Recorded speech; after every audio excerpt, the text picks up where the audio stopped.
Hey. What up with it, big bro? What's up, man? What up, this randomly intentional. I'm Timothy on purpose. I'm Rain. We at it again. Yes, we are. It's been a while since we've been at it. It's been like a week. It's been like a week and a day. Damn, has it really? A week and a day and an hour and 10 seconds. And here we go, but we're at it again. We're at it, man. The thing that comes to mind for me, no, it's good. The thing that comes to mind for me, man, I used to smoke cigarettes. You smoke too, right? Cigarettes? I did. We used to smoke cigarettes together. We did. Today we're the coordinated cab guys, but we used to be the cigarette boys. The Newport short guys. Yeah. And it's funny, of all the different things that I did, you know, experimenting with drugs and alcohol, partying, having fun, cigarettes was probably the hardest one to quit, you know, which it's notoriously hard to quit smoking. Mm-hmm. But cigarettes was the hardest one to quit. And something that I realized, you good? Yep, go ahead. Okay. Yeah, something that I realized from all the different times that I tried, because I quit. I smoked for 20 years, and I had to quit like 5 times. No, maybe more than that. It might have been 10 times I quit before it finally stuck. And you can still hear me? Yep. Yeah, it might have been 10 times I quit before it finally stuck. And there was a season, I remember this, where I wanted to quit smoking so bad. And every time I would get a pack of cigarettes and I'd be like, all right, I'm not going to smoke. You know, I would decide I was going to quit, right? And I would literally, because I didn't trust myself to just throw them in the trash, I would take them to the sink. I've done this so many times, and I pour water in them. Because if I threw them in the trash like a dope fiend, I would have just took them out of the trash and smoked them. Goodness. So I pour water in them and I throw them in the trash. So I quit maybe a week, 2 weeks, which is the hardest part. The first week, 2 weeks is the hardest part. It's where the cravings are the strongest. You're the weakest. You know what I mean? You don't have any time in it. And then I would smoke a cigarette. And that would be like I would go out drinking or something, and then I would smoke. And that would be the end of it for me. I would dive off the deep end and be like, well, I already smoked a cigarette. Might as well get back smoking. Then it would be months before I tried to quit again.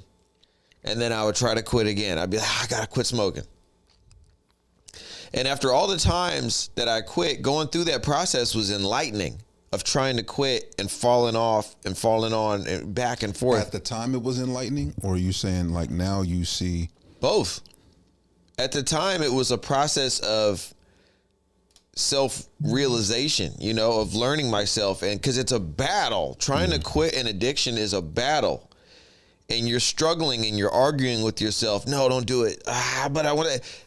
It's a exercise of willpower and discipline, and it challenges what matters most to you, and it becomes deeper than you would expect, because it's like, well, what am I giving up by smoking? You know, am I going to be there? It becomes like, am I going to be there to see my kids grow up and raise their kids, or am I going to die of lung cancer? Why? Because I'm smoking these cigarettes. How selfish is that? Why does that matter to me more than, you know, my kid? Like, it becomes deeper because there's a consequence. So it becomes this whole struggle. Anyway, after a while, what I started to realize was, let's say I've quit smoking for a month, which is the hardest part, and then let's say I slip up and I smoke a cigarette. I can't let that be like, okay, I smoked a cigarette, so now I might as well smoke 1,000. That's the hardest part, though. It's got to be, I made a mistake, but I'm not going to throw all this time I got away now just because I made this little mistake. Let me get back on the horse. You know what I mean? And that is hard to do, because you get down on yourself, and that actually is the problem. The problem isn't the one cigarette you smoked. It's the fact that you throw in the towel too early, or you expect things to just go perfectly and they don't. It's not a straight line. You know what I mean? That's it's interesting that we're talking about this because with like the virtual thing that I'm doing with a few fellas, one of the topics this week is self-sabotage. Yeah. I believe that one given is the quickest way to self-sabotage, whether we realize it or not. Yeah. Like, we find ourselves in a position to where the thought life changes. We begin to have the most negative conversation with ourselves. Yep. And then next thing you know, it's, I'm gonna quit tomorrow. Mm-hmm. But since I done already smoked, I'm gonna go buy a pack.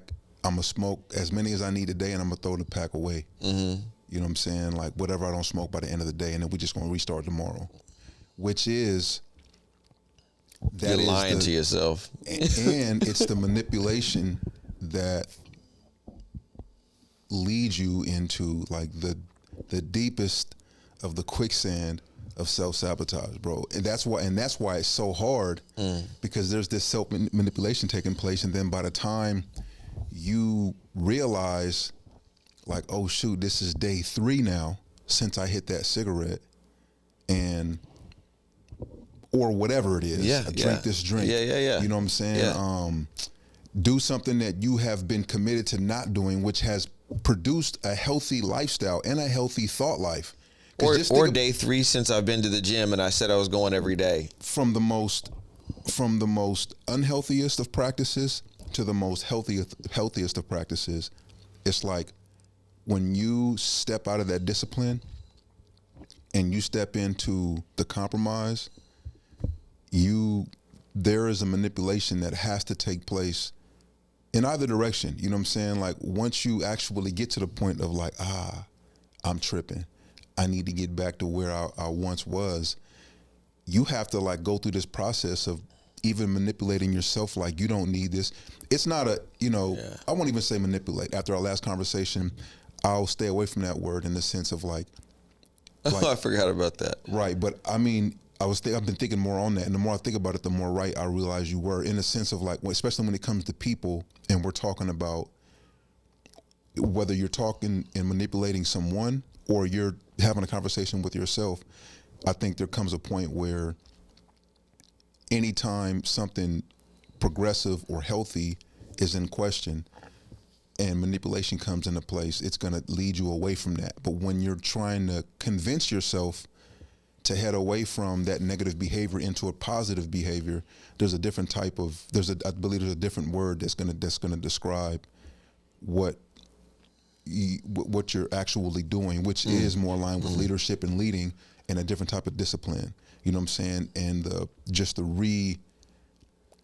reimagining like who you are, who you want to be, right, versus, who you've become, even in a matter of 2 days. Because in 2 days, the person that is the entrepreneur and is the great, healthy person that has been on this 2-year track, 2 days of a backslide could lead you to believing that you are the worst person. Yeah. You know what I'm saying? And the most unhealthiest person and the most undisciplined person. And you tend to disregard all of the progress that you have, which leads, like I was saying, to this unfortunate space of like either borderline self-sabotage or you're there.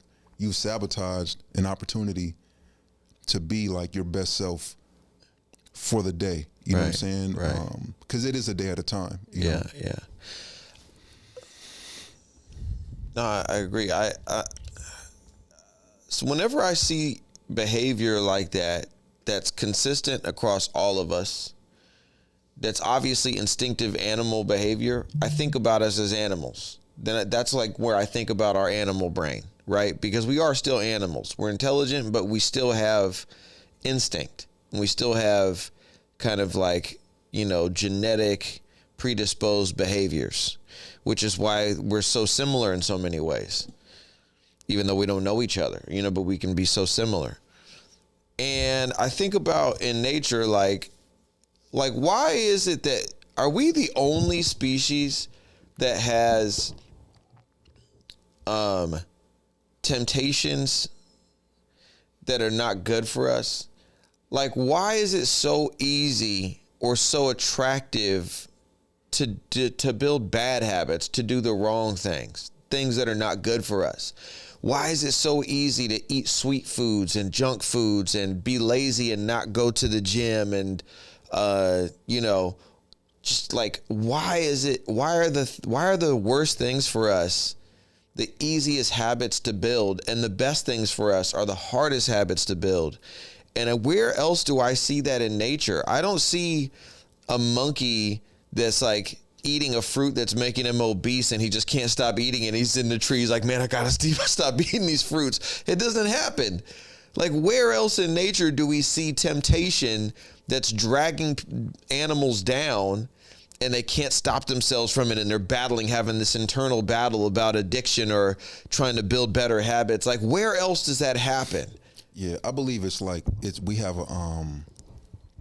I believe like our level of consciousness and our ability to identify like what you just identified, and then communicate about it. So like you sharing that, it because I think even with babies, when you see a baby growing, like watching our kids grow, exactly what we just said is not what they're aware of until they become like conscious of it, until we make them aware like, hey, that is a bad habit. Right. You know what I'm saying? Or, hey, that is going to lead to your teeth falling out. Right. Or, hey, I know you like, to watch this, but you can't watch this for 3 hours. Or Right. you can't play this for 3 hours Right. because it's Right. not good for you. Right. However, they're like,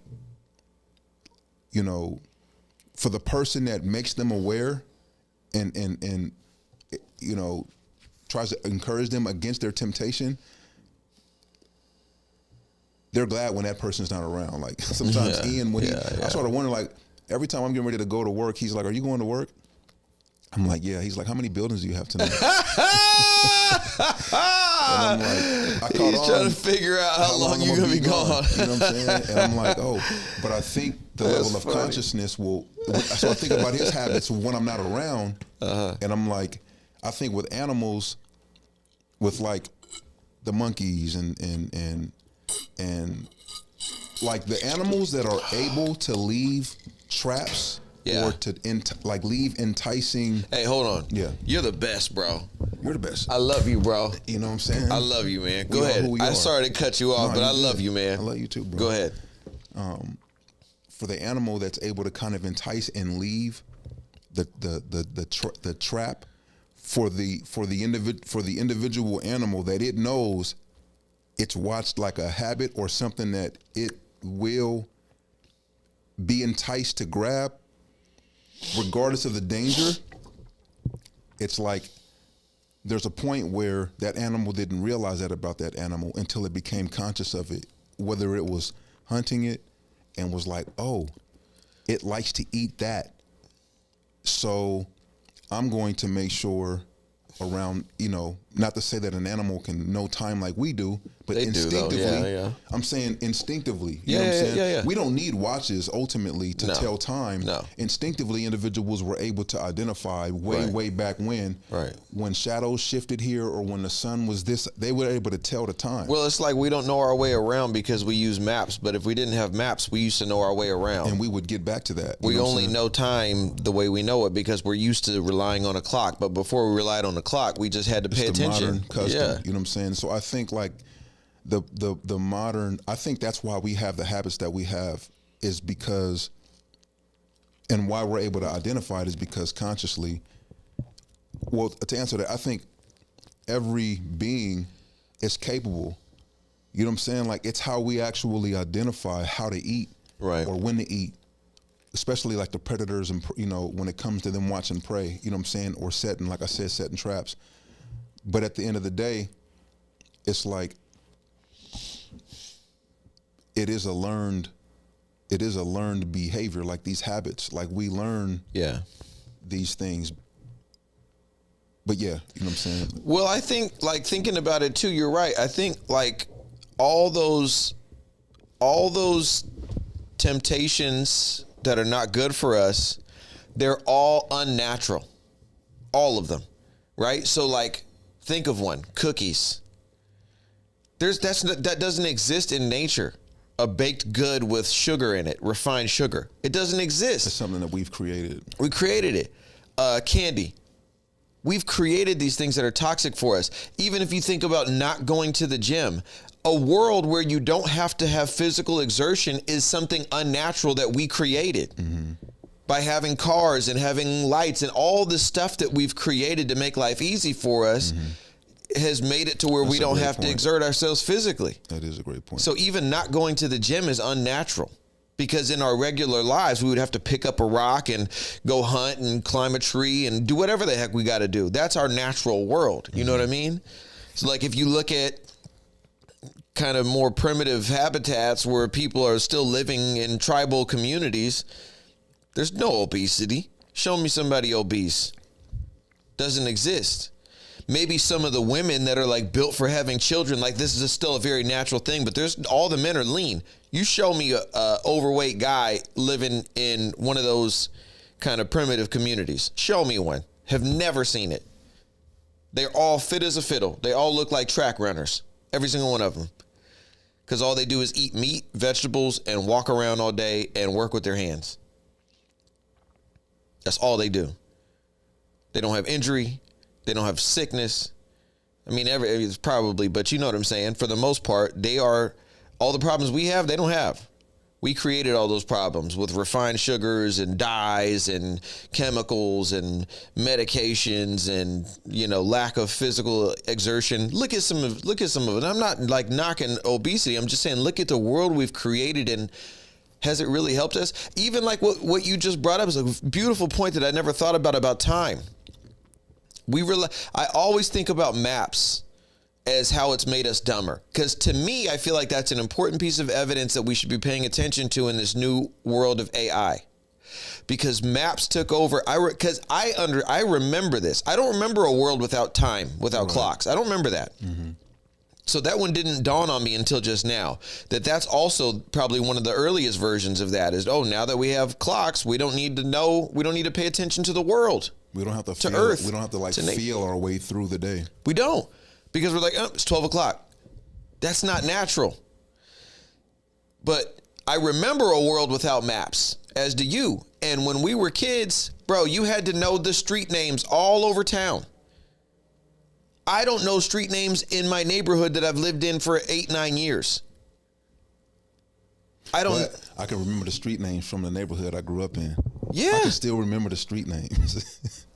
You know what I'm saying? You had to. Yeah. Because if you were telling somebody how to get to your house, you couldn't just give them your address. You had to tell them how to get there. This was before even MapQuest. There was no way that you could just look up directions. Somebody had to tell you, or you had to have a map. Somebody had to say, get off on this, turn left here, turn right there. You're going to see this over here, turn right. Like you had to know everything that way. But because now we have maps, we don't even know how to get to somewhere on our own in our vicinity. Because we're so used to putting in the address and just following it and turning off our brains. Now I think about how AI is doing that at scale now. At scale.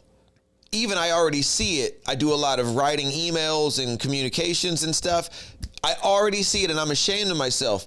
Times where I would have sat with an email or with a message or with a piece of copy that I'm trying to write for a half an hour, fine-tuning it and fine-tuning it and fine-tuning it. I don't even put that much effort into it anymore. I start to write it, I get the general idea down, and then I just put it in ChatGPT. Hey, make this better. And then whatever it comes back with, I go, okay, I might make a couple of more edits, but I'm not spending all that time to pay attention to every single word and what's the best word for. I'm not using my brain like that. That's one of the things that makes it hard for me when it comes to editing a lot of the content or the interviews that I do. And I'm encouraged by a lot of people that have taken advantage of just dropping clips into or 10-minute clips. I was doing it this weekend. Like I was looking at the clips that Opus Clips or like there's this new platform. I think it's related to Opus Clips, but it's called Captions. And I created a few. They're not that good, right? it's like, you know, when you've edited videos or music for so long yourself, it's like you see the difference in being able to capture the emotion you want to capture on, like, I'm using a switcher right now. You know what I'm saying? I can try my best, and I do well better, honestly, with actually, I was looking at some videos that I edited off of 3 cameras recording versus trying to edit a video that I used a switcher with. And I realized, like, even though it's more time consuming, the quality of video that I get to produce for somebody to watch on YouTube is way better. Well, I can still work off of the emotion, but if I've already switched through the cameras based off of me trying to capture certain emotions, I'm limited now in my post-production. Right. You're sacrificing for convenience. For convenience. For time. To try to make my edit time a lot more shorter post-production. Right. But that's just the tail of it. It's like you lose value regardless. It's always a trade-off. There's always a trade-off. And it's like, what is worth it to you? Convenience for quality or substance or something. There's always something lost for convenience. Always. Always. And so I would much rather be, and then because we come from that generation though. Like, sometimes I feel bad for Ian when I look at him and he's just like, he's trying to make a case for why AI is one day going to be better than the human being. And I'm thinking to myself, like, this is the interesting thing, is that I have a 13-year-old son whose mind, so where we look at AI is like this kind of helps the world move in a way to where you get more time back. And so there's a trade-off though, because you don't get to put in as much work to become as efficient in certain things, but you take that time and now you can invest it more into your family or more into another business, and so you can redistribute it. But for the mindsets of individuals that are coming up right now, they're like, AI is the future of the human being, like it's going to replace the human being. To us, in theory, we're like, oh, it'll never replace the human being. But to the 13-year-old mind, to some degree, at least my son's right now, the more we have conversations, the more I can walk him in the circle to see what he's saying. But it's like, initially I had to catch him like, wait, what do you mean? Yeah. You know, AI is better than the human being. And it's like, think about it, Pops. Where was AI at in your day? And look at where AI it is now. Like, they just replaced all of these workers at Amazon with robots. Yep, I've seen it. And it's like, just think about it.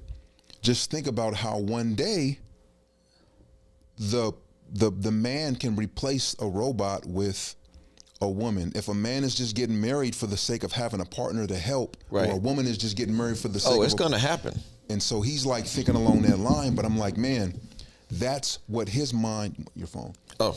That's what his mind is growing up in versus our perspective is just probably a lot broader, because we knew a time where there was nothing. It was just in movies. It was in movies like the RoboCop or the movies like Terminator or like, you know. It was sci-fi. It was sci-fi. Now it's real. It's reality. You know what I'm saying? Yeah.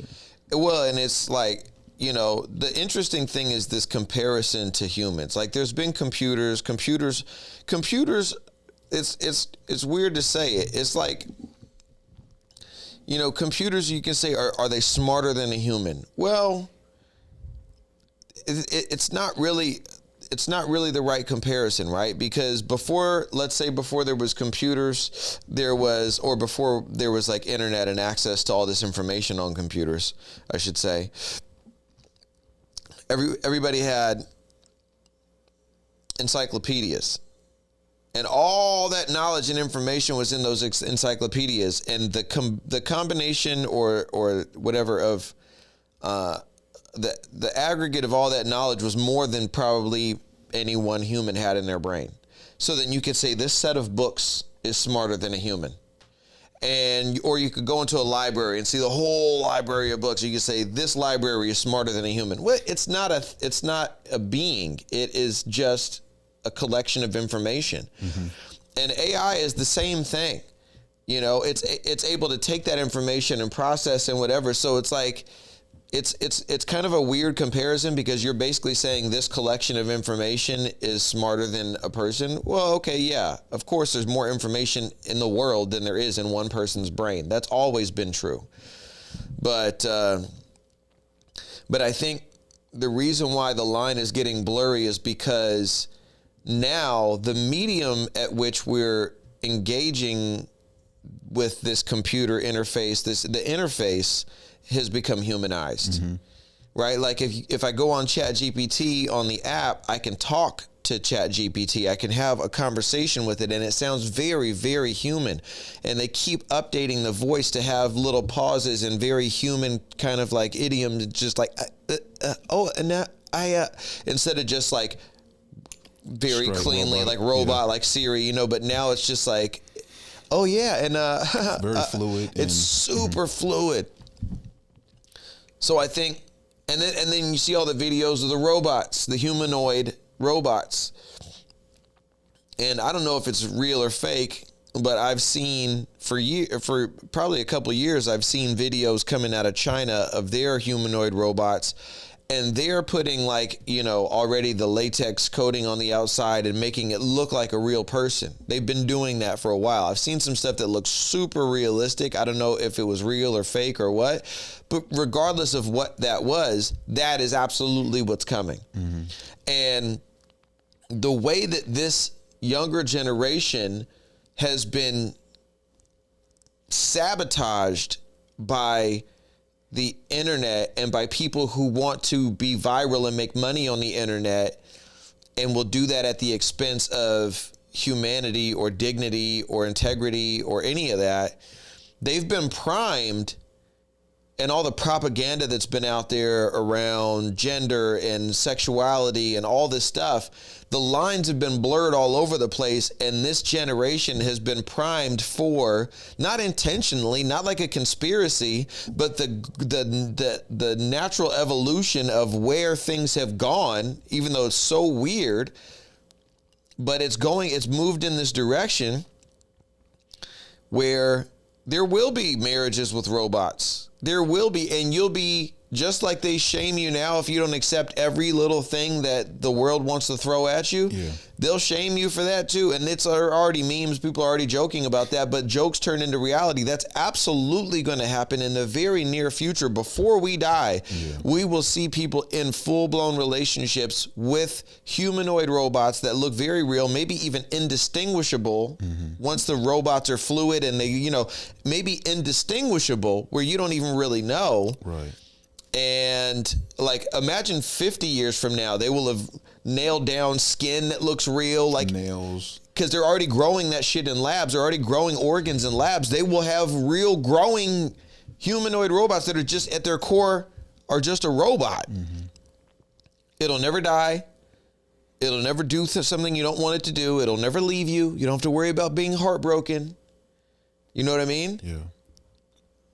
They'll program it exactly for whatever's the perfect compatibility for you. They'll sell it to you really good too. They'll be like, oh, we take a personality test and then we figure out what would be the best complement to your personality. And this is it. Oh my God, look at all these success stories. People are in love with their robot. They're so happy. Look at them. They've lived together 30, 40 years and you never have to worry about your spouse dying. Like, it's going to be weird, man. It's going to be scary too, because then you have when it's like, you have the iRobot movies.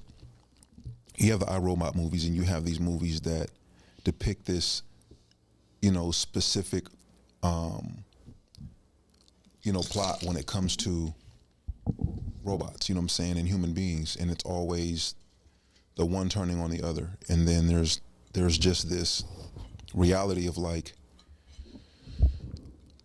somebody has to come out on top, and the human has to be the winner in the end. But now, you know, the more of these movies that come out, it's like the robot is justified in the end. But it's like you think about the individuals who become owners of these robots and how the robot can't be held accountable for a terrorist act. You know what I'm saying? It can't. it will never be able to be. It can be programmed, just like it could be programmed to love, unless there's a default or there's a shutoff switch to where a robot can't be programmed to violence or prone to violence. That would be the most dangerous thing, man, is to make, because my son was like... That's impossible, though, because they've been making cars for over 100 years, and they still have recalls and defects in them. All the time. You know what I'm saying? I get the letters in the mail. You know, I have just got the same one vehicle, and they're both coming through the mail saying, hey, you know, here's this pretty much like stipend to pay for this. Right. Or here's this form to fill out for a stipend to pay for this because this is the recall or whatever. But yeah, I was telling my son, like, he was like, they'll be available, like there'll be different price ranges, right? Like they'll make certain robots available to people who live in urban communities versus suburban communities. It'd be just like cars. And I'm like, Ian, but don't you see the danger in that? He's like, I don't. He was like, I don't, like, and he's like, what's the danger? And I'm like, humans have the will to do whatever they want to do. In some sense, we believe that robots won't, but the will of the individual, just say the will of the individual who wants to, who would normally act out something, not normally, I'm sorry, who would normally think and play a movie in their mind about acting out something, but the consequences and the repercussions, according to the law, always prevents the person from being violent, from being more aggressive than they probably want to be. But you have a robot now that is expendable. You know what I'm saying? Like, it's already going to do whatever you want it to do because it can be programmed to do such. You don't think that a person that has a robot that wants to harm people, that whether normally wouldn't or normally, you know, or is prone to at a breaking point, wouldn't go on a mission with the robot. And now they're going to reprogram them. Once they get out there, it doesn't matter what the factory does with them. Once those things are out there, you're right. Just like there's people that do crazy stuff. They're going to hack the robot, and there's going to be robots running around doing all kinds of bad stuff. You remember that? And they're just going to set them loose, too, for no reason. Just like they go shoot up concerts, they're going to be like, here, go, boom. And how do you, that's what I'm saying. That's like, bad. Especially I didn't even think about that. If it could be programmed to the degree that, if you could show, just think about this. If I could show, if I could program, download into a chip, what's that movie with, I want to say Brad Pitt's in a movie, but I might be wrong. But I know Robert De Niro's definitely in a movie where they're like bank robbers. I don't know why I'm forgetting the name of this movie. It's a classic movie, but they rob banks. Okay. And at the end of the day, it's like Robert De Niro's going to get away. Al Pacino's the cop, though. It's not Heat. Heat. I believe it is Heat.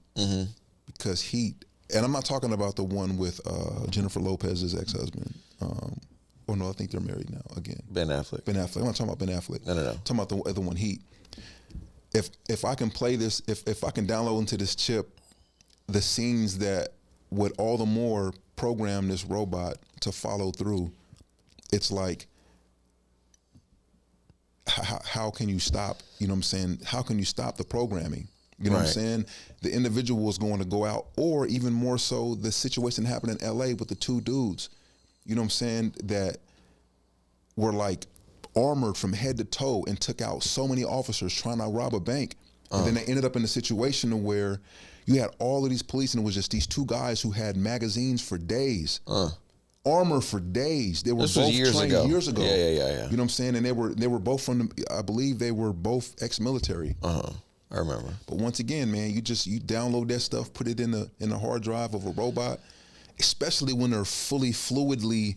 Well, I saw the other day, I had the same thought. I saw, it was like a few months ago, Elon, I think, had put out a video of the robot dancing, you know, and it was like they were showing off its sophisticated dance moves. And I'm like, if it can do dances, it can just the same do judo. They can download all the military training and all the martial arts training, and it can do that too. And they're showing it like it's just dancing. I'm like, bro, this is a war machine. And that's what it's already being used for. Right now it's drones. And to be honest, the drones are probably more dangerous and scary than a robot walking around on foot, because a drone can just fly around and shoot at stuff. Right. You know what I mean? So the drones that they're already using in war are probably more dangerous, honestly, than humanoid robots. But what about, have you seen? It's all danger, man. Have you seen the Have you seen that? Bro, this was crazy to me. They showed China deploying. I don't know where they were deploying these things to, or they were just doing this this pilot situation where it was like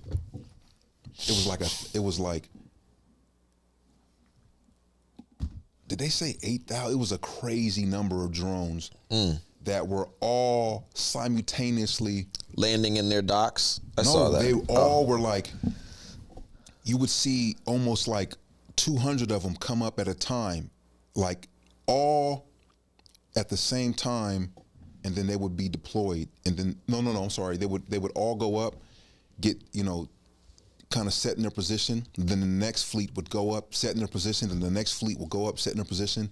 And it was just so, like, you think about that, it's like, if I could send 1 million drones into a country, yeah, there's a chance that a good number of them can be stopped or shot down.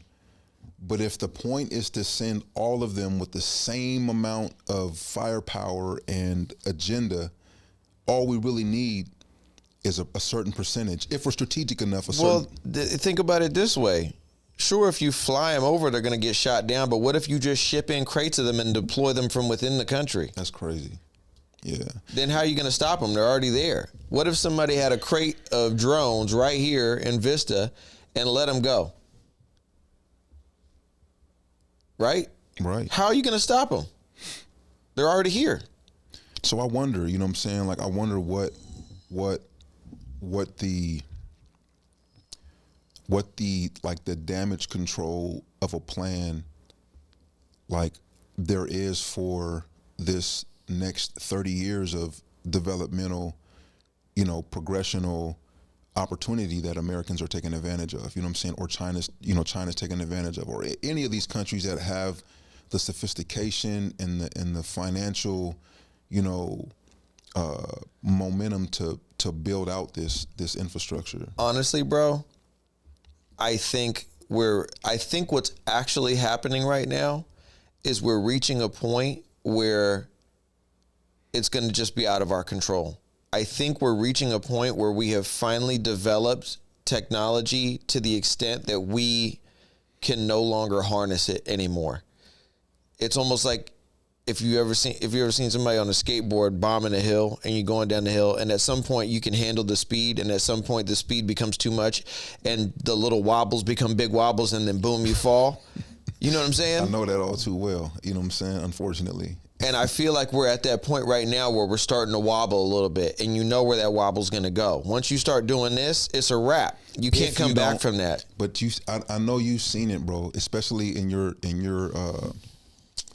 experience with skateboarding, or I've seen maybe one out of the 50 crash videos I've seen, the individual where you're like, oh, it's all bad.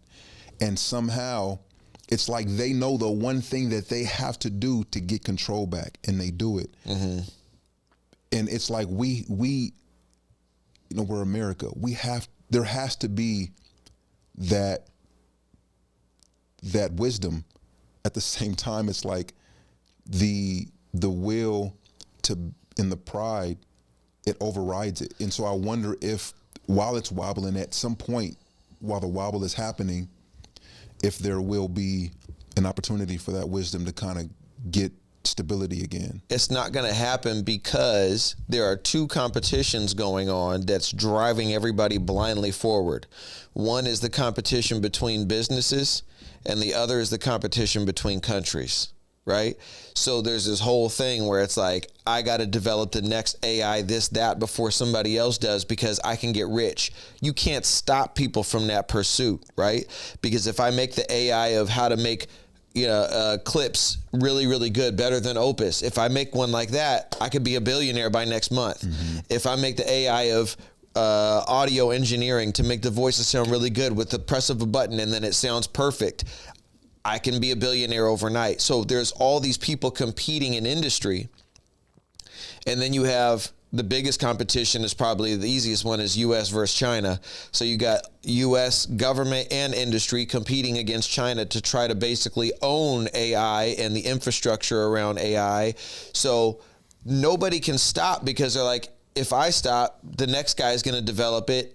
And so it's almost like the drug dealer mentality, where it's like, if they don't get it from me, they're going to get it from somebody else anyway. I might as well be the one to make the money off of it.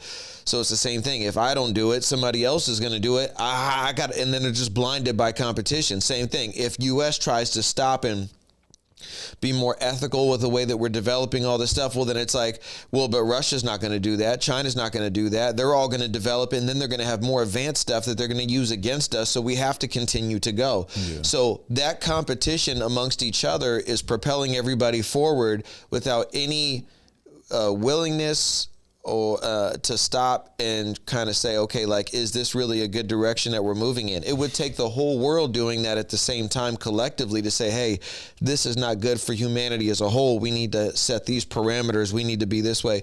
There's no way you're going to get the whole world on the same page. It's never happened since the beginning of time. Mm-hmm. So that makes our fate inevitable. That makes the fate inevitable that the wobble is going to turn into a crash, because we are now developing technologies that we don't have the ability to harness, like drones, like humanoid robots. These are all things that we're going to deploy. They're going to be out in the world, and they're going to be in the hands of the wrong people, because the wrong people are out there. Smart wrong people who could reprogram them and send them on missions and all these things. And even without the sinister application of somebody saying, here's what I'm going to do. I'm going to tune this robot to go shoot a bunch of people or go hurt a bunch of people. Even aside from that, right? Because there's also so many good things that these things can do, and, free up our time and make things more efficient. And there's good sides too. But just what I was talking about earlier, the atrophy of our brains and our bodies is going to be next level. If you think that we're getting obese and lazy now because we have the internet and we have a little bit of machine technology, imagine, bro, when like Waymo's growing. You know Waymo? I don't know. Driverless taxis.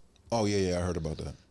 Do you know that Tesla is also planning on developing a platform once full self-driving is a thing all over the place, where basically you'll buy your Tesla, you'll drive to work, it's sitting in the parking lot for 8 hours while you're at work.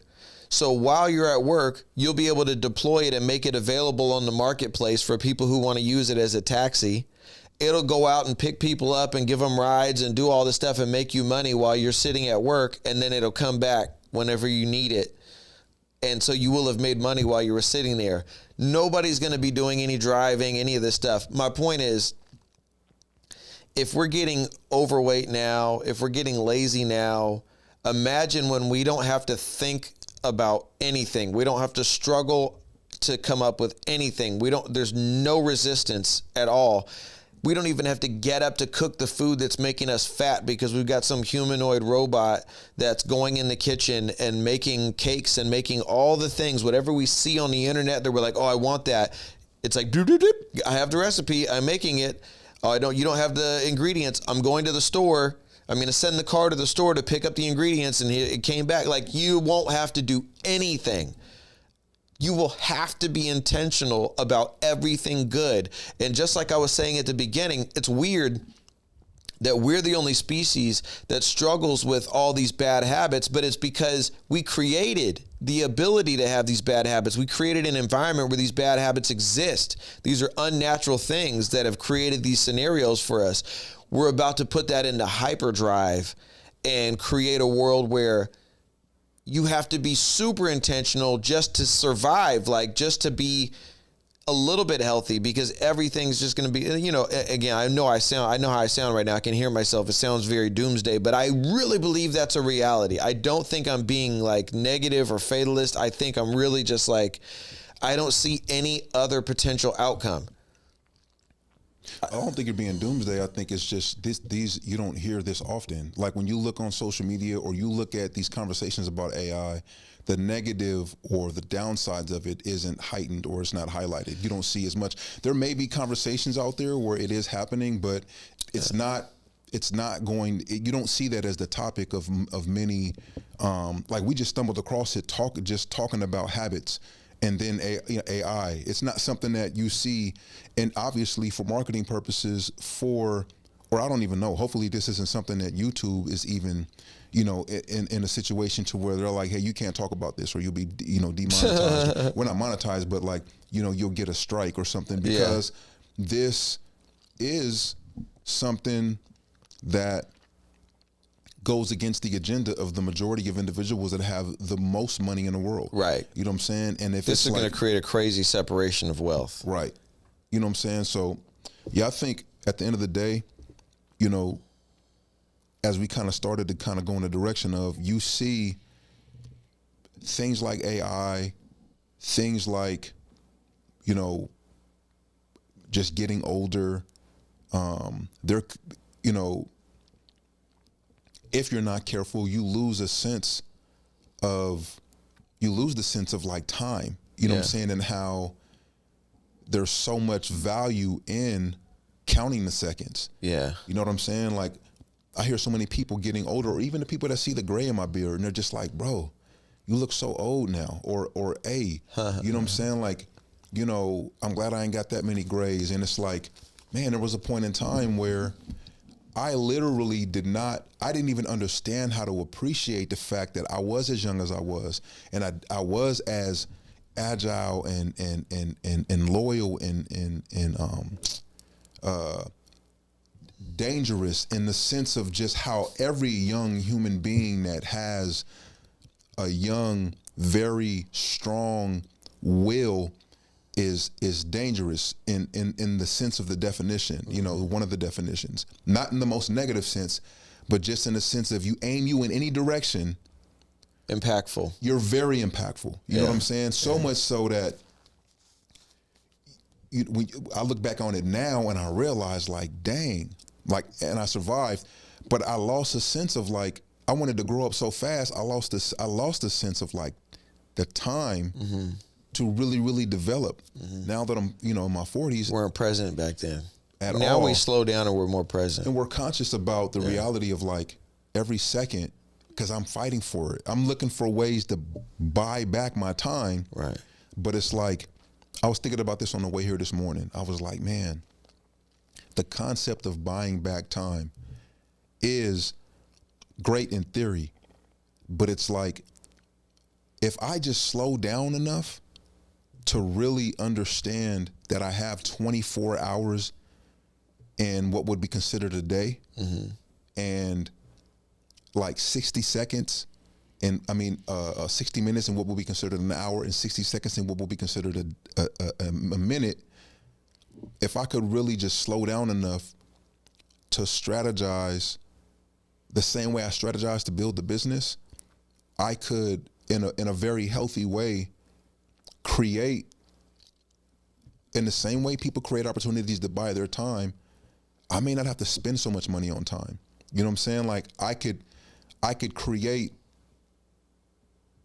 a pathway to where it's not even as if I'm like buying time. Because I think, and correct me if I'm wrong, because you're in a position to where I believe you're here for the majority of the day.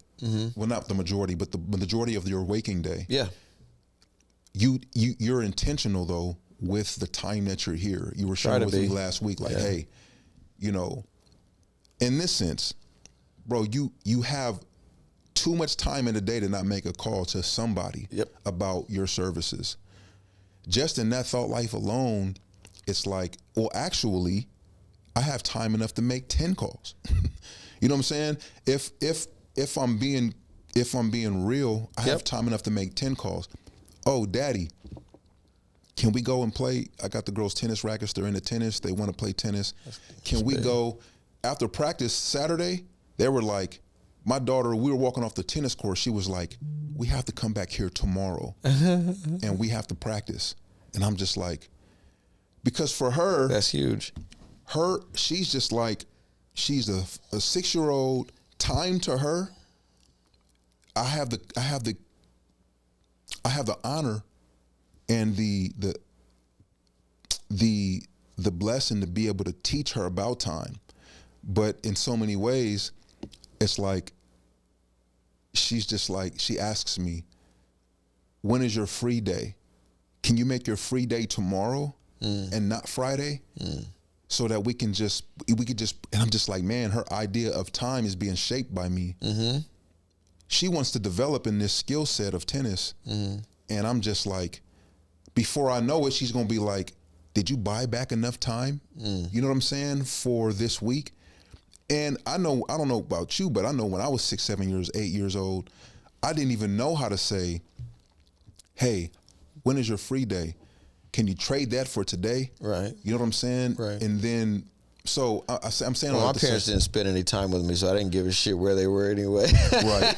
I can't, I didn't get that much time spent with me either, but I know I didn't have this idea of like time. Right. You know what I'm saying? Like, Me neither.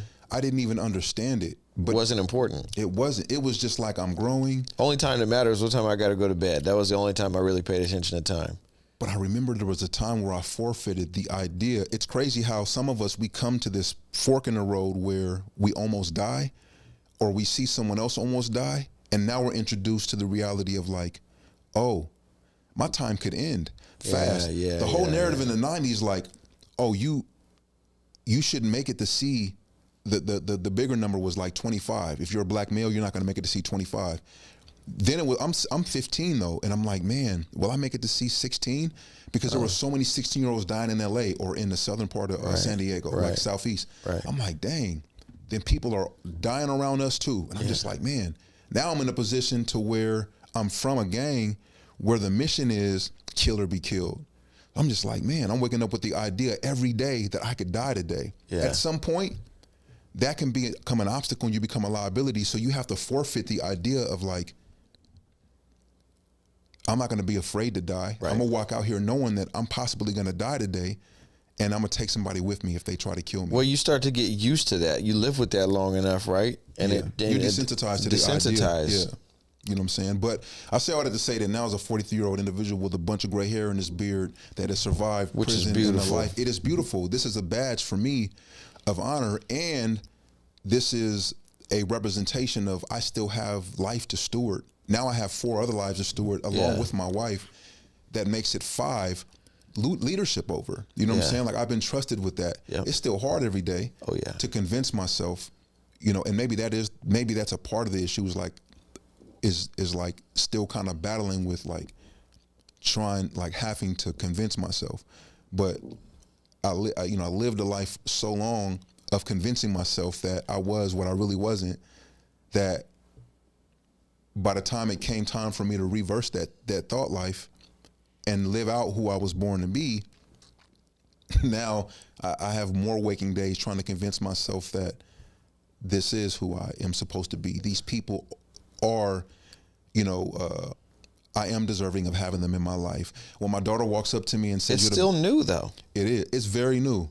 I appreciate that. It is very new. It's still new. Those are the things that I think, even for you to even in the moment just say that, like, to even be able to process that is a challenge. You know what I'm saying? That it's being Timothy and reaching to be him every day is so new. It is. You know what I'm saying? It's so new. Even though I've been Timothy in the grand scheme of things, it's new, man. I've been him for 43 years, but for 17 of it, I forfeited that and I ran up under a moniker. You know what I'm saying? And so many of those layers, even though they're gone in Christ, Christ is, I believe, pull those layers off of me, and I'm in him in ways that help me to overcome that thought life quicker.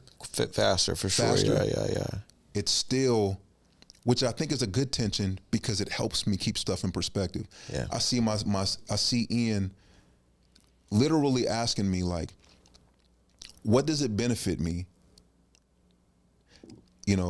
He has so many great questions, but what does it benefit me to have less time on technology? I don't get it. He's the greatest question asker, man. isn't he? Yeah, and he asks them in ways to where it's open-ended in a way to where I have to like remember, what did I tell this kid? Because he's asking me the same question in a different way, but it's just how his mind is wired. Right.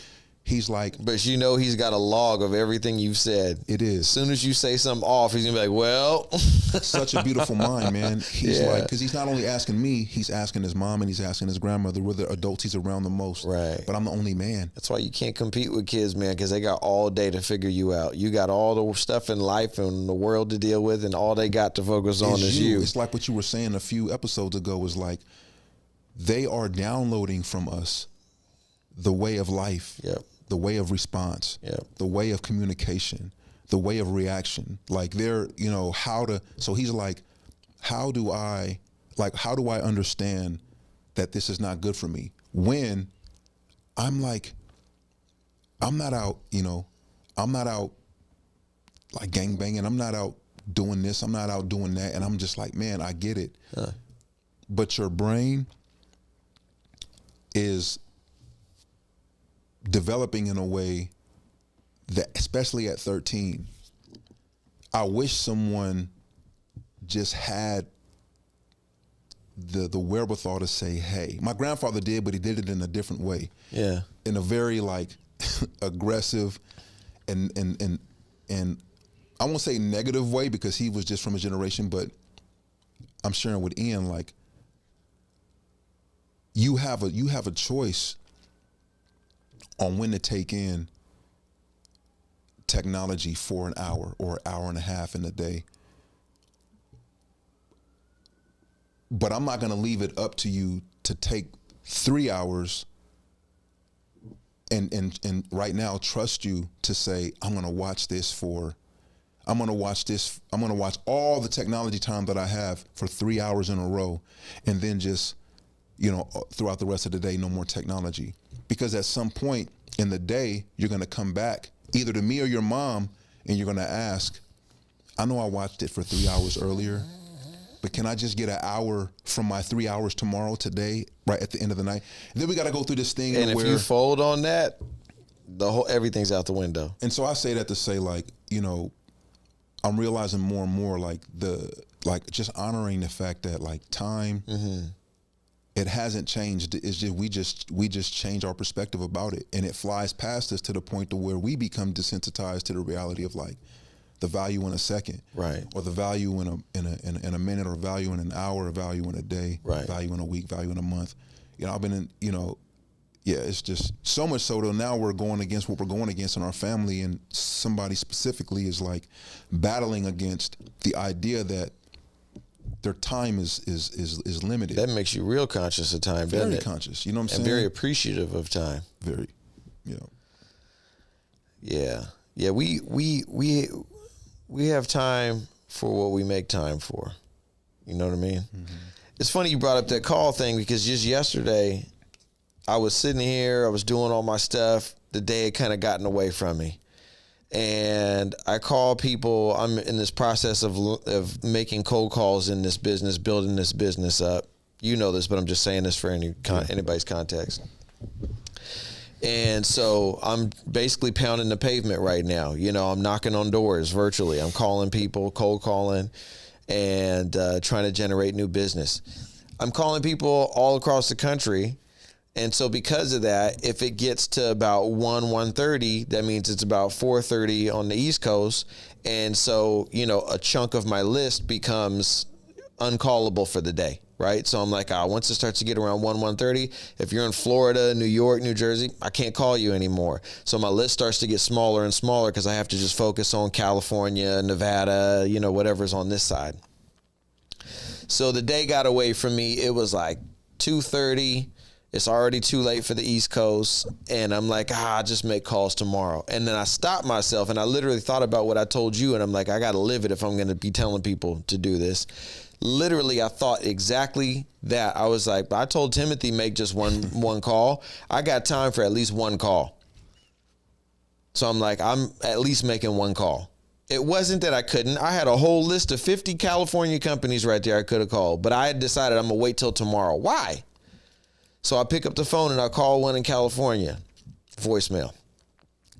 Okay, I'm gonna call another one, voicemail. One in Nevada. She picked up the phone. Bro, this was maybe the easiest client I ever signed up. As soon as I started telling her what I was trying to pitch to her, she was like, oh, we need that. We've got this. Yes. I was like, she was so into it that I was thrown off. I couldn't. In what ways? What do you mean you were thrown off? Like what? Like I haven't had anybody be this easy to close. It was so easy. I'm so used to having to be tactful Just and in this maneuver the business? conversation. Yeah, in this business. Like, well, because I'm still new in these cold calls, right, for this business. So I'm still trying to figure out the best pitch, the best path. You know, some people are like, just because of the nature of cold calling, no, we don't need that. No, thank you. You know, but for the most part, I'm at least having conversations because I'm calling businesses, so I'm not getting like hung up on. But it hasn't been that easy to navigate as it was on this conversation. This lady was just into it. It was my third call. The first person I spoke to, it was my third call, and she basically was like, yep, let's do it. And she's like, we have a bunch of accounts that we need. And so I don't know if she's sending them over to me today, but potentially could be, you know, $50,000, $100,000 of business.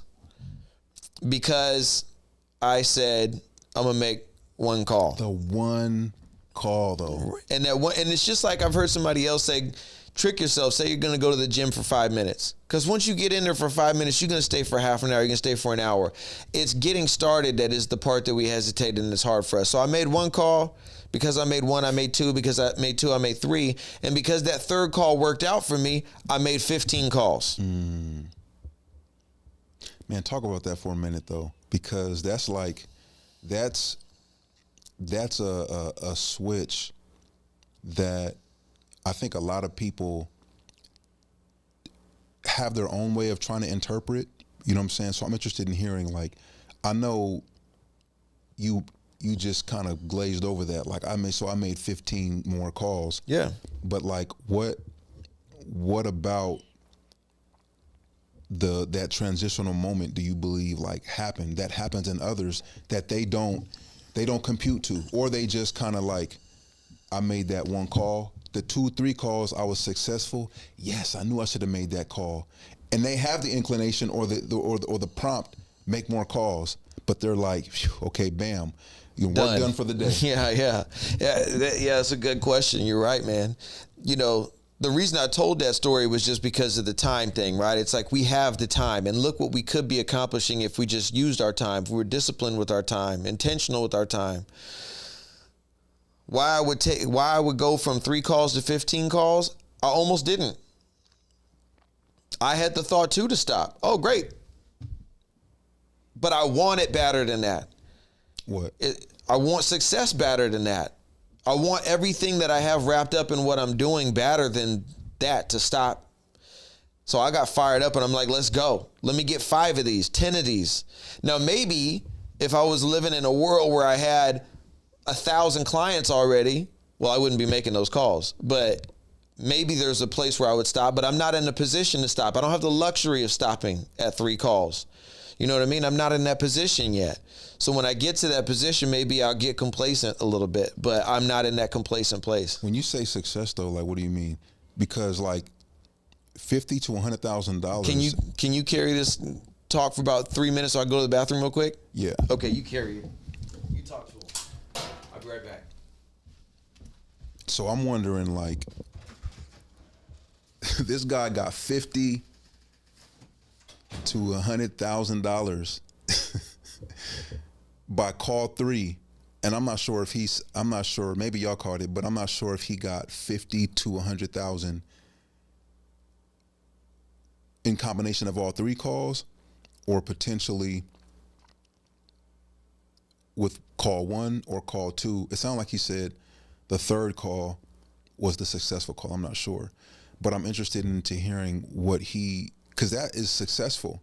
You know what I'm saying? And when I asked, like, the what, like, what is the what that you're saying you want to accomplish? And he said success. You know, is more money success? Is it like the security of knowing that you have multiple clients that are going to bring in the potential of another $50,000 to $100,000? Or is it the success of knowing that you made the 15 calls and completed the list that you had set out to complete? Like, what is the success? Because for a lot of us, like myself, I'm still a baby in business. I've been in for about 7 years now, which for me, for some might be, that's not a baby, you know what I'm saying, in a sense. I guess I'll say I'm 7 years old, so I'm like a young kid in business right now, you know what I'm saying? However, success for me, it just looks a little different than I think it does for Rain, you know what I'm saying? And just accomplishing, 3 calls for me, if I wouldn't have made $100,000 in the calls, I think I probably would have felt successful to a certain degree anyway, because I actually stepped past the will to stop and accomplished, an opportunity to take advantage of the three calls. You know what I'm saying? Or the 1 call initially, which ended up turning into 3. And then there's $50,000 to $100,000 that came out of it for him. Yeah. But for me, I think just because of where I'm at with business, that would have been success enough for me, even if $50,000 to $100,000 wasn't locked in. But I was pretty much asking, like, success. I don't want to assume that you mean more money is success, and I don't want to assume that you mean that just completing 15 calls was success, or completing more calls past what your initial will to stop is success. So when I asked the what, and you were like, to be successful, what do you mean when you say that? Like, is it securing more money to make sure that you and your foundation for your family is established, or the company is established, or? That's a great question. Money is a measure of success in business. I want this business that I'm building to be successful in that way. Obviously, it has to generate revenue, or else it's not a successful business. My favorite art form. Do me a favor. I gotta go to the bathroom now. Are you serious? Yeah, I do. I've been holding it. Go. Just talk to them. I got it. Okay, I got it. So my favorite, and you'll hear my answer when you play this back. My favorite art form is business. My favorite thing to do is to create businesses, to create an idea, to have an idea or a vision in my mind. And we talk about this a lot, the vision, action, reflection thing. But for me to have a vision of a business that I want to create, which this comes to me a lot. Since I was young, I've had these ideas for businesses since I was a kid. I've always thought of like, oh, this would be a cool business. This would be a cool product. Or, what if you had a business that did this? And I started creating businesses when I was a kid. My first business was, the first thing I ever did was I asked this guy that ran a chicken restaurant if I could pass out flyers for him. So I don't know if you'd call that a business, but maybe that was more like a job. But then I used to skateboard when I was a kid, and the internet was new, and they had AOL chat rooms, and I would go into the AOL skateboarding chat rooms and just talk and stuff. And at some point I really loved all the skateboarding magazines like Big Brother and Trans World and Thrasher and all that stuff. And I was like, man, I should come up with my own skateboarding magazine or a newsletter. And so I went in the chat and I just started saying, hey, I have a skateboarding newsletter, which I didn't have yet. And my mom had a P.O. box. So it probably, now in hindsight, it probably looked more legit because it was a P.O. box. So I was like, send your check, because back then you had to mail a check. Everybody had checks. There was no credit card, online payments. And it was like, mail a check to this P.O. box for your subscription. And lo and behold, I started getting checks. And now when I think back on it, I'm like, that is really crazy. Like, I should have kept going with that. But people sent in checks to subscribe to my skateboarding newsletter. And I think I only sent out maybe 1 or 2 copies of it, but I did that. And so what I'm basically saying, just to catch you up, is that my favorite art form is creating businesses. You know, we've done music. I love music too. It's my second favorite art form. Maybe it's my first, actually. Maybe business is my second. They're neck and neck. But I love to have an idea. Since I was a kid, I've had these ideas. And for me to take an idea out of my mind and bring it to life is one of the most pleasurable experiences for me. So when you ask me, what does it mean for the business to be successful? It means for the vision that I've had for it to come to fruition. And the vision that I have for part of it is doing a good amount of business, generating revenue, serving a lot of clients, you know, like being a big established thing that's there. So I'm working towards that goal. Now, along the way, am I trying to take care of my family? Sure. Am I trying to do this, that, all these other checkpoints and, you know, landmarks on that journey?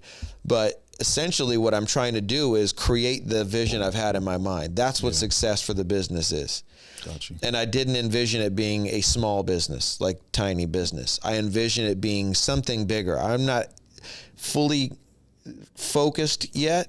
Like the vision is still a little bit blurry. I'm not exactly sure what I'm going for, but I have a general idea in front of me that like, okay, it's going to be somewhere in this vicinity, you know, where it's going to be doing, you know, maybe $50, $100 million in business a year. And, you know, going to have a bunch of people working under it, all creating a lot of great jobs for people and serving a lot of clients. And that to me, because I'm by nature, I'm like a people pleaser. And so that bodes really well for me in business, because if you create a business that pleases people, then you've done a good job, you know, and it's going to be successful.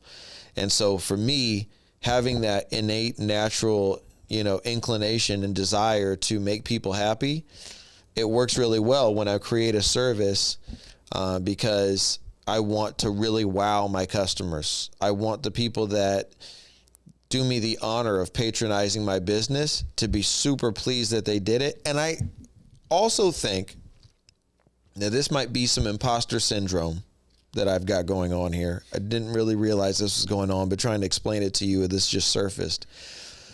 I also think the types of businesses that I create, I'm typically dealing with business to business, corporate people that maybe come from a different walk of life, you know, and I don't know why. A different walk of life than me. And I do think that, I don't think it's a big piece, but I do think there's a small piece of me that thinks they look at me like they see my past or something, you know? This is going on in your mind. Subconsciously, yeah, I guess, yeah. And so I think... How much of that surfaces? Like, how much of that actually do you allow? None. Okay, that's good. None. But I do, well, very little. Because I was going to ask, like, does it, to any degree, does it give you, like, what does it do for your perspective? You know what I'm saying? Like, when you're, because does that, like... I'm constantly trying to cover it up, because I know they don't want that. But does that, I'm trying to figure out how to ask this question. Does it, at any point, do you like leverage that for your, you know, because you're in a position to where, you know, we're talking about people who are on a specific level, right? When it comes to, doesn't it empower you though? Doesn't it activate some kind of empowerment in you though? The fact that you're in a position to actually, coming from where you come from, surviving what you survived. Yeah. Doesn't that at some point, like, do you leverage it at all? Like, does it come, do you just try to stuff it, or does any of it bleed through to where you can leverage it and say, even though I'm not going to allow you to see this because it could potentially cause you to go in another direction. Right. I'm going to leverage this though, because like we're really no different. You know what I'm saying? Like, and I've actually like come from there and gotten to somehow I'm here with you and I'm having this conversation. I have the potential to get business from you or work with you. Do you leverage any of that? Like, or do you just completely just try to like not even allow it to share space with the opportunity. So my understanding of people, because of the different walks of life and my journey through life, is untouchable. My understanding of people is absolutely an advantage. It's something that I think I was already naturally inclined to, but then the experiences that I've had in my life have just developed that sense that I have in a way that I think is very, very few people in the world have it. Very few people in the world have this understanding that I have about the world, about life, about people, right? And you have something similar as well. Our gifts are different, but have some overlap. You know what I mean? So do I leverage that I've gained on my journey? I have no choice. It's who I am. Absolutely, I do. And I'm so grateful for it. But I do think that this is, I guess what I was trying to say is that maybe I'm always a little bit worried that they hear something in my voice or they see something that clues them into like, oh, he's not like us.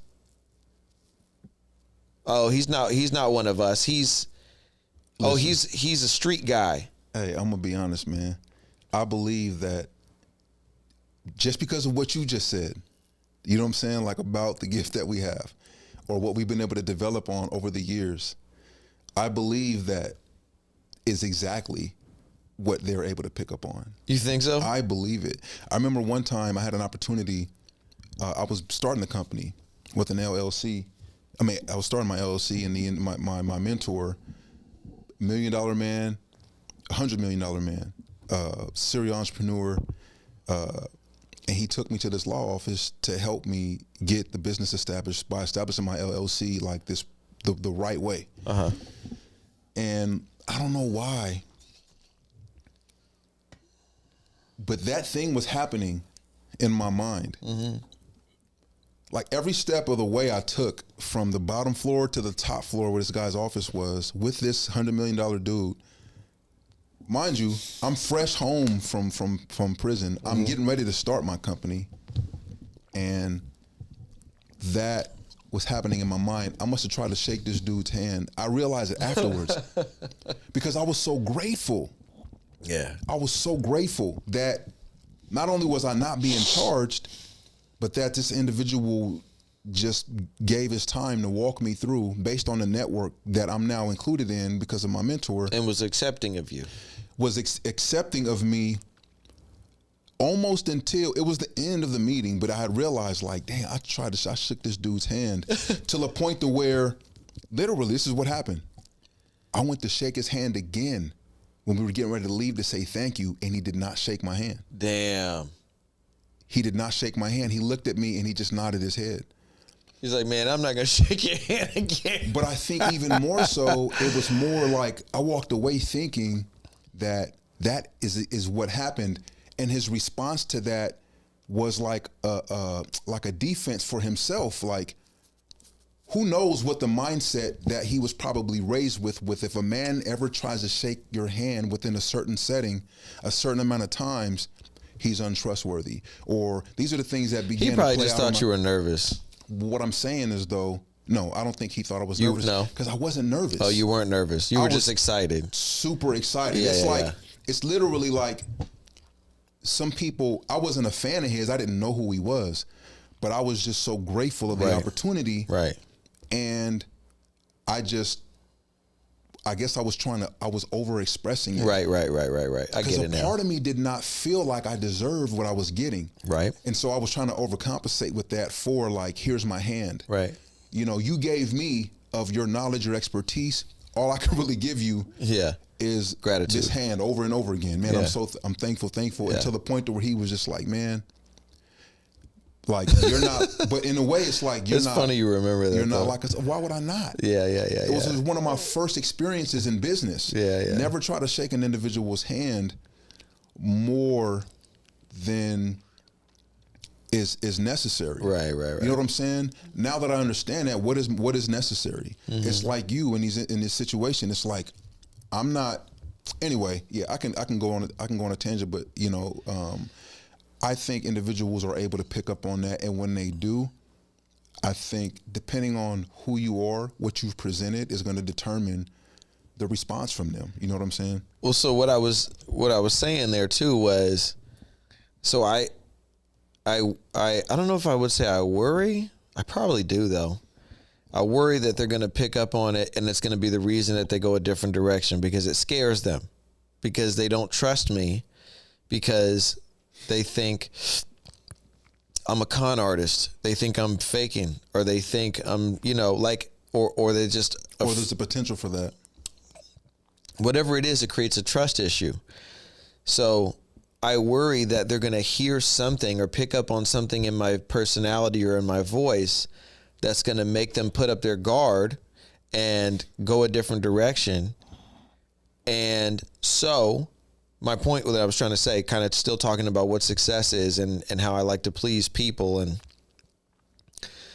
when I'm able to break through that, I'm just realizing this. When I'm able to break through that, when I get somebody to say yes, I'm realizing the reason why that feels so good to me. It's not because I got new business. It's because I overcame that concern, that they basically showed trust in me, that they basically showed acceptance of me, right? That like, I'll do business with you.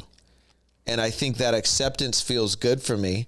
And I think when somebody does give me the trust, I'm like, you made a good decision, and now let me show you. Where everybody else who might have not trusted me or might have judged me wrong or whatever, turned their back and didn't want to do business with me, didn't want to give me a try, where they all did that and you made this decision, I'm going to make sure it was a great decision for you. And I'm going to do whatever you thought I was going to do, I'm going to do 10 times more than that for you. I'm going to over deliver for you because you've trusted me, and I appreciate that. And I think something about that whole exchange is very rewarding for me beyond business. And I think maybe that's part of what drives me, because every time somebody says, yes, I'll work with you, it makes me feel a little bit less dirty. You know what I mean? It makes me feel a little bit more accepted, a little bit more the person I want to be, not the person I was. Yeah, that makes sense. Right? Mm-hmm. That makes perfect sense. Only if you can relate, it does. Right. I mean, but that applies, I think. Well, yeah, you know what I'm saying? Only if that relates. I think a lot of us, have you ever heard that saying, not saying, but it's a question, like, what if you were, and I heard this from someone who led an organization into the institution and kind of helped us all who wanted to entertain a business ideation, develop this out into like our way of life. But like, what if you were, and this was a question that she actually posed to the volunteers who came in, the venture capitalists, the CEOs, the high level, management individuals that came in to try to mentor us in business. She asked them, while face to face with us in this step to the line exercise, what if you were known for the worst thing that you ever did? Like, what if you today had over your head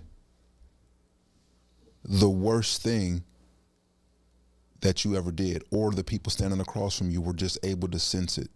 Like, and so if you're concerned with that, you might not want to participate in this exercise. And that's kind of how it feels sometimes. It does. It feels like you're wearing it on your shirt sometimes. It feels like that's what your face is. Right. Like you are your worst decision. You know what I'm saying? Right. Like your eyes tell on you. Right. Your smile tells, no matter how much training, no matter for me, I think that's why I started sharing that I was molested, was.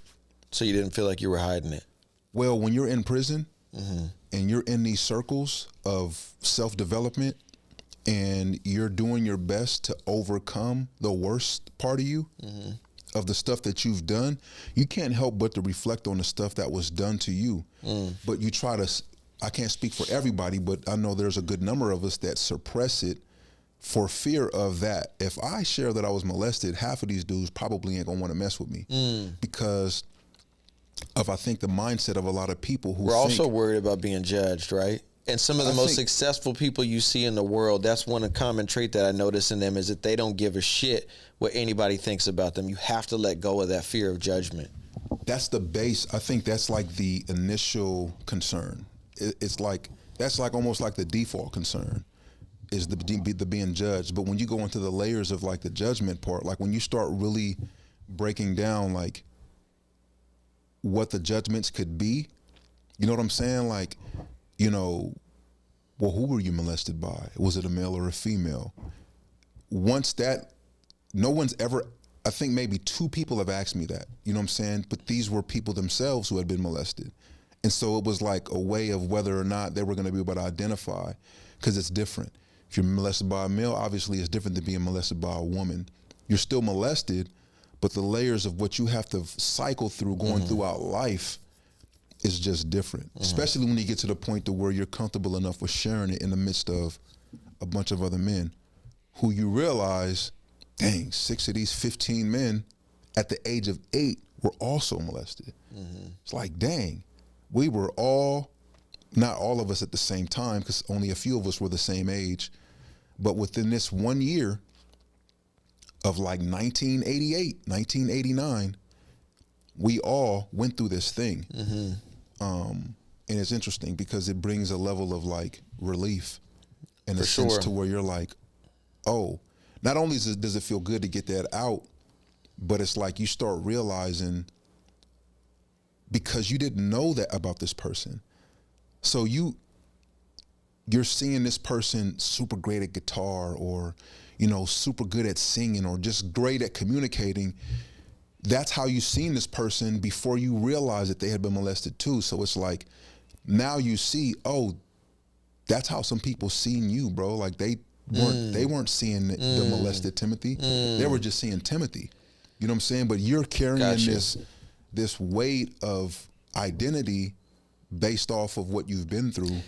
I've noticed many times actually in my life, I'm glad you reminded me of that. I've noticed many times in my life through different opportunities I've had to get a glimpse of myself. I very rarely am wearing my thoughts. Very, very rarely am I showing what like the thing that is in my head like that. Like I don't, the whole thing I just explained to you is probably not 99% of it is probably a figment of my imagination. There's probably one little moment here and there where something in my accent or something in the way I say something or my demeanor or something shows a different side of me, because that is part of who I am. But for the most part, I'm probably who I want to be or who I'm trying to be. I'm probably more that. Just like you just described. It's in our heads, and it's big in our heads, so we think everybody else must see it, but it's not. I was in therapy. This was like 2 years ago. This lady was great. She asked me, she kept hearing a pattern of what I was sharing about myself. And she asked me, she said, I want you to take a moment with me. And she said, could you please, for the sake of, don't worry about the sake of time. Yeah, we're kind of running out of time. But she was like, tell me about you in the sense of all of the accomplishments that you remember you've accomplished in life. She said, go back as far as you possibly can. And she said, I'll give you an example. And then she just went to list them all. So I'm like, okay. So I started naming off things that I had accomplished from as early as I could remember, bro. And all the way up. And before I knew it, I didn't realize she was writing them down. So she was writing them down as I was saying them. And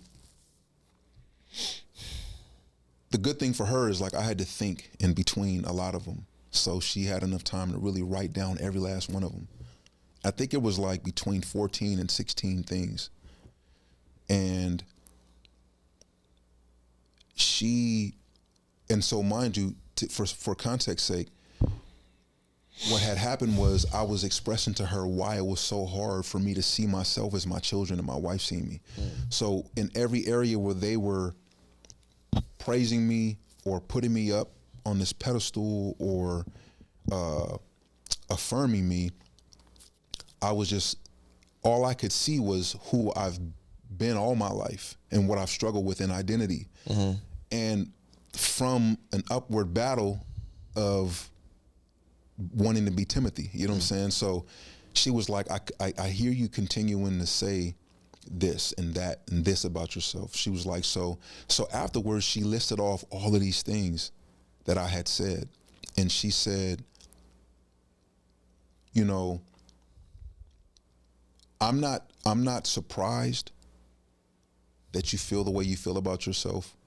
You know, she said, I am amazed that out of all of these things that you mentioned or accomplishments in your life, that you wouldn't be able to see why your children and your wife see who they see and why they cheerlead for you the way you do. She said, so I'm going to encourage you, when you go home today, stop trying to silence like the only true, real cheerleaders that you have. Stop trying to silence them. Let them affirm to you the essence of who you are. These accomplishments that you've accomplished in life really make up. And she said, I know you can't really do justice. You've been alive for like 40 years. You can't really do justice the things that you really have accomplished. These are just the things that you're giving yourself permission to say you've accomplished. You know what I'm saying? She was like, but if every day you have 5 people when you come home doing a cheer, doing a dance, and yelling out positive affirmations to you about who you are, and they've lived less life with you than you live with yourself, like take that and run with it. Don't silence them, because the moment they become silent by force, that's gonna be, and you have to live with that every day. Right. And you feel comfortable in that, like you would rather sit in the silence because you're controlling. She was like, then that's gonna bring you a whole nother set of issues when it comes to your identity. Right.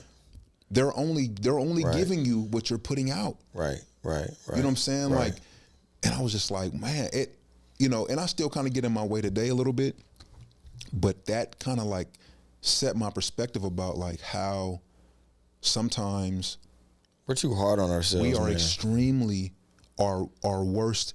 I was telling someone that too. I said, man, all these times I was training and being trained for who I thought my worst enemy was in the Samoan or in the Hispanic or even in some of the black gangs at times we would come in.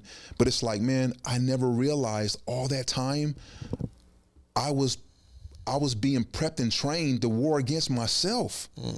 And become my biggest enemy when it's time for me to be Timothy. Right. Now I'm 43, and that guy that those people went against in the 90s and the 2000s that survived that, now I got to deal with him. I got to deal with that guy every day. I got to catch a fade with him. Yeah. And put him down. Yeah. You know, and be like, nope, not today. Yeah. You know what I'm saying? Like, no. Yeah. And some days are harder than others. And some days are way more easier than others. But man, those days where it's like, I can't stand the sound of a praise because I'm battling with what someone else has to live with because of my choices. Man, those are the hardest days, bro. You know what I'm saying?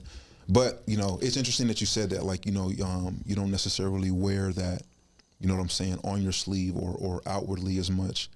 I think some of us become masters of that. You know what I'm saying? Like, right. You know, for the greater good, because who wants to be seen in their thought life? You know what I'm saying? But I think for some of us, the ones that are closest to us have a way of like helping us to, without realizing it, to kind of get through that rough patch of like being in a position to parallel your worst thoughts about yourself or the worst that you've been through or have done with what only, you know, a 10-year-old child could see. Right. That they've never experienced of you. I think like when some of this is just natural. It's like you're trying to move in a different direction in life. And so you get focused on that person that you want to be. And sometimes we forget that the person that we are today or that we were is coming along with us for the ride. It's not going anywhere. And when we set the bar at, I'm going to be this person, I'm going to be this way, we mistakenly, I think that we're going to leap from this to that. We're not going to be this anymore. This is gone. This is no more. And that's just not the case. This is who we are, and we're bringing that with us into this next world, into this next chapter, into this next journey. When you get to chapter 4 of a story, chapters 1, 2, and 3 don't disappear. Right. They're still part of the story. They're still there. They're still there, and they shape what happens in chapter 4. And then that shapes what happens in chapter 5. And without all of those chapters together, you don't get the complete story. And so just because something terrible happened in chapter 1 or 2 doesn't mean that chapter 4 can't be amazing, but we have to be able to accept everything that's happened in our past as part of our future and know that that's the uniqueness of who we are that's still going to be great. You know, so. And to be able to accept it, but also be able to leverage it. I think that's the downside to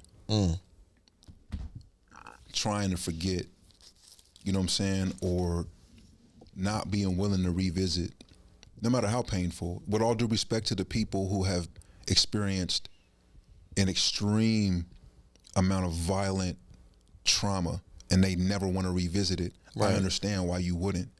And I'm not encouraging you, you know what I'm saying, the people that where it's just unbearable. And it's just like it's a trigger. It's hard. But for some of us who have, for whatever reason, we're able to tap into like being like to grace or to like a mercy towards ourselves or the one, it's like, why not? You know what I'm saying? Why not go ahead, go back to those chapters, kind of read, just so that you can be sure even more so about where you're at right now. You know what I'm saying? Like, I think it's important for individuals like us who have young children right now. You know, why not? You know what I'm saying? Like, every time one of my kids asks me, sometimes if I'm exhausted, it's hard for me to, but if I have the wherewithal, then yeah, you know what I'm saying? Why not go back to my own childhood and remember that there was no one around? Well, I can't say there was no one around to ask these kind of questions, but it's like there, at some point, everyone was checked out. You know what I'm saying? Like, so it was like, I really didn't have no one around to like be intentional with responding to me. I was sharing with a good friend of mine. Let alone somebody else initiating those conversations with you. That's what I was just about to get to. Yeah. I had a friend of mine who, great friend coming up. You know what I'm saying? Her name is Jamila Taliaferro. And Jamila? Jamila. That's my daughter's middle name. Oh yeah, beautiful name, which Jamila means beautiful. You know what I'm saying? I was thinking about how her mother in her house, her brother, her cousin, her dad were like a big influence in my life. They were people who, one way or another, they always will hold space in my brain and in my heart. And for some reason, man, when I started going down a darker path, I chose to one day while out with her mom, her cousin, we went to church, and then coming back from church, I was on this stealing spree. And for some reason, something told me, like, I ain't gonna say something told me, I just had a bad habit, and I was stealing. And I stole this day while I was with them. And I'll just never forget, man, like the belief that she had in her mind that I would, when the man came out and was like, hey, come here. Where's that such and such, you know, and it was markers I was stealing. Where's that 44 marker or whatever? I was like, huh? She was like, sir, pretty much like, you need to go on about your day. Go pick another black kid to pick on. And he was like, and it was so, I was so embarrassed already. Cause I'm like, that probably made it worse because she believed in you. but I was the kid. She had already watched me grow like 4 years. So it was like, I was always around her. I would go on trips to LA with them and back. Like she was like, there's no way this boy would steal. Yeah. And I did. And I just never forget, man, the look she gave me. But how she treated me, like she didn't allow, I can only imagine she was probably, it's like you with one of your son's best friends. I don't know how you would respond, but it's like, I can imagine she was not only angry, but she was embarrassed. Embarrassed, yeah. But she took me home. She told my mom, you know, I got my butt whooped. At the same time, though, she still let me in her house. Yeah. She still picked me up, took me to church. She had a grace and a mercy. She didn't write you off. She didn't write me off. You know what I'm saying? And that's because she had enough wherewithal to know that I had more good time than bad time. But she saw your heart. And she knew my heart. Not only saw it, Yeah. but she knew my heart. Because she's a woman. Yeah. Who's raising children. Yeah. Who was able to see, She like. understood. She understood. You know what I'm saying? And so, I can't remember why I just went into all of that, but. It's a beautiful story, though. Yeah. There's opportunities, man, that we have that, as aged as we are, you know, we're not super old, but we're older than we were when we met. Yeah. And there's a lot of our lived experience that gives us so much of a foothold on today. Yeah. But just how much more we can leverage because we're not afraid to like look at the other chapters, bro. Yeah. I can look at that. That's what I was getting to. I can look back at that moment. And so I have an opportunity to go. Jamila just wrote a book and Cool. I get to go, and she's like an activist now. She's like very much involved in community Development. activist, you know, organizing and developing and curating just healthy opportunities for people to be able to transition in and out of. And yeah, she's coming back to Oceanside to host a book, like a Q&A / Okay. book signing opportunity. But there's going to be, she invited me and another friend of hers from our generation to sit the panel with her. Oh, nice. The principal of our middle school, which I got kicked out of, which was the first woman, black woman, first year of Martin Luther King Jr. Martin Luther King middle school. I got kicked out at the end of the school year for just, you know, for something that I did. But this lady, she looked me in my eyes and told me, like, I didn't get it then. I didn't understand what she seen and why she said what she did and why she did what she did. But she said, you know, you can't come back to school. You're gone for the rest of the year. I think it was like 3 weeks left in the year. She said, but you can come and walk with the 8th grade class. And I was just like, I didn't get it. So much so, I didn't really want to walk because I was embarrassed. You know what I'm saying? Like, You didn't want to come back and see everybody. but I came back, you know, was able to attend that situation. But she's going to be hosting the panel That's cool. discussion. So it's like you have this best friend, you have this principal who, at certain points in my life, I have these negative circumstances that are in these chapters. And if I was a person that was not willing to revisit, as conscious as I am about how I can be triggered, I wouldn't be willing to step up on this panel, because I would have to sit across a young lady whose mom I embarrassed. Yeah, but you're also probably proud of who you've become. Well, that's what I'm saying. But I think even to that, Rain, there's levels of the being proud. That pride can still be compromised by insecurity to the point to Sure. where you don't really want to be put in a position to be asked certain questions. Like, I can only imagine Miss Clendenning asking me, I knew you and Jamila were probably friends, but so much so that she's identified you as a best friend to bring up on this panel. How close were you guys really? And like, And for me though, it goes deeper than that. You know what I'm saying? Like than just us being friends or us, like we have a kindred reality. You know what I'm saying? Just like now I'll always forget Miss Clendenning. I mean, always remember Miss Clendenning. But yeah, anyway, I think there's levels to being able to tap into what you've been through and leverage it. Yeah. But I think it's valuable to be able to do so, man. You know what I'm saying? You said something earlier, and I keep wanting to come back to it, and I think it still makes sense where we're at in the conversation now. I don't know if you fully said this, but you were kind of alluding to this idea of like maybe looking deeper at what the judgments are even about, right? Like, what are we actually worried that somebody's going to think about us? Mm-hmm. And do we actually care? Like, we can trick ourselves so often when we don't clarify what our concerns and our fears are. To ourselves? To ourselves.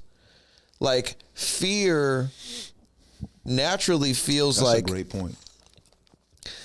This allowed me to start my first company. There's this book, Tim Ferriss, 4-Hour Workweek, and I think most of it is BS. But there's a part in there where he talks about quantifying your fears. Have I talked about this before?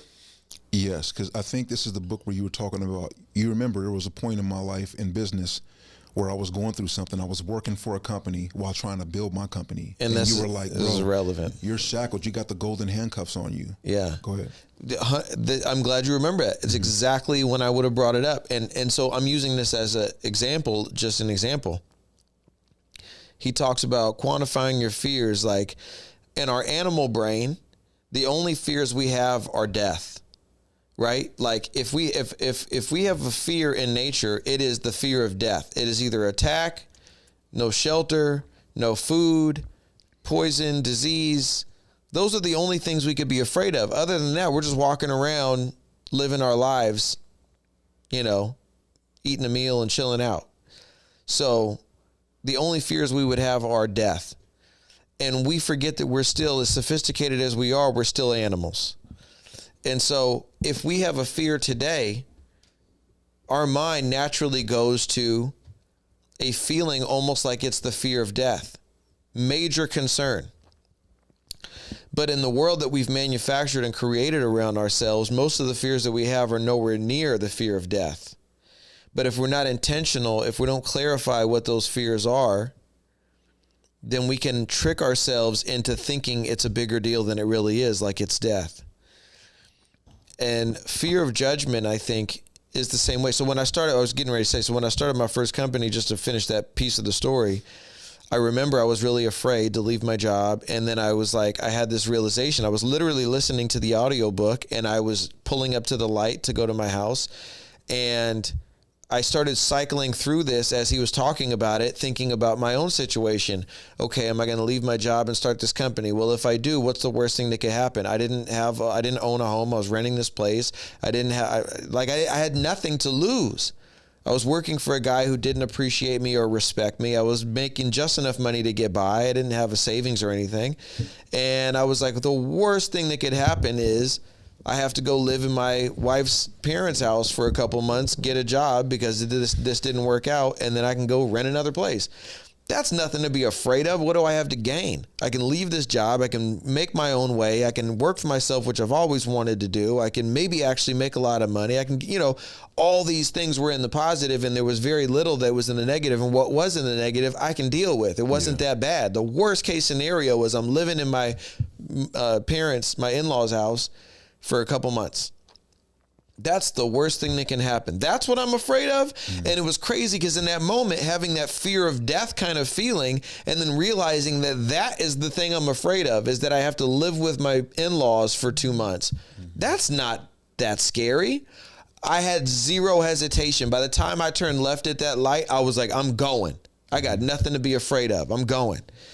And I went, and it ended up working out really well. And so I take that with me, and I'm applying the same idea to this fear of judgment. So what? The fear of anything in our minds can feel like the biggest thing. Oh my God, what are they going to think about me? And then what? Right. They're going to think what about me, and then what? Okay, they think I'm X, Y, Z. And why would I care what somebody thinks about me, especially if there's somebody who's misjudging me? Especially if there's somebody who knows me so little that they have a totally wrong idea about me. Or especially if there's somebody who is so ignorant that they would think this about me even though I'm such a good person.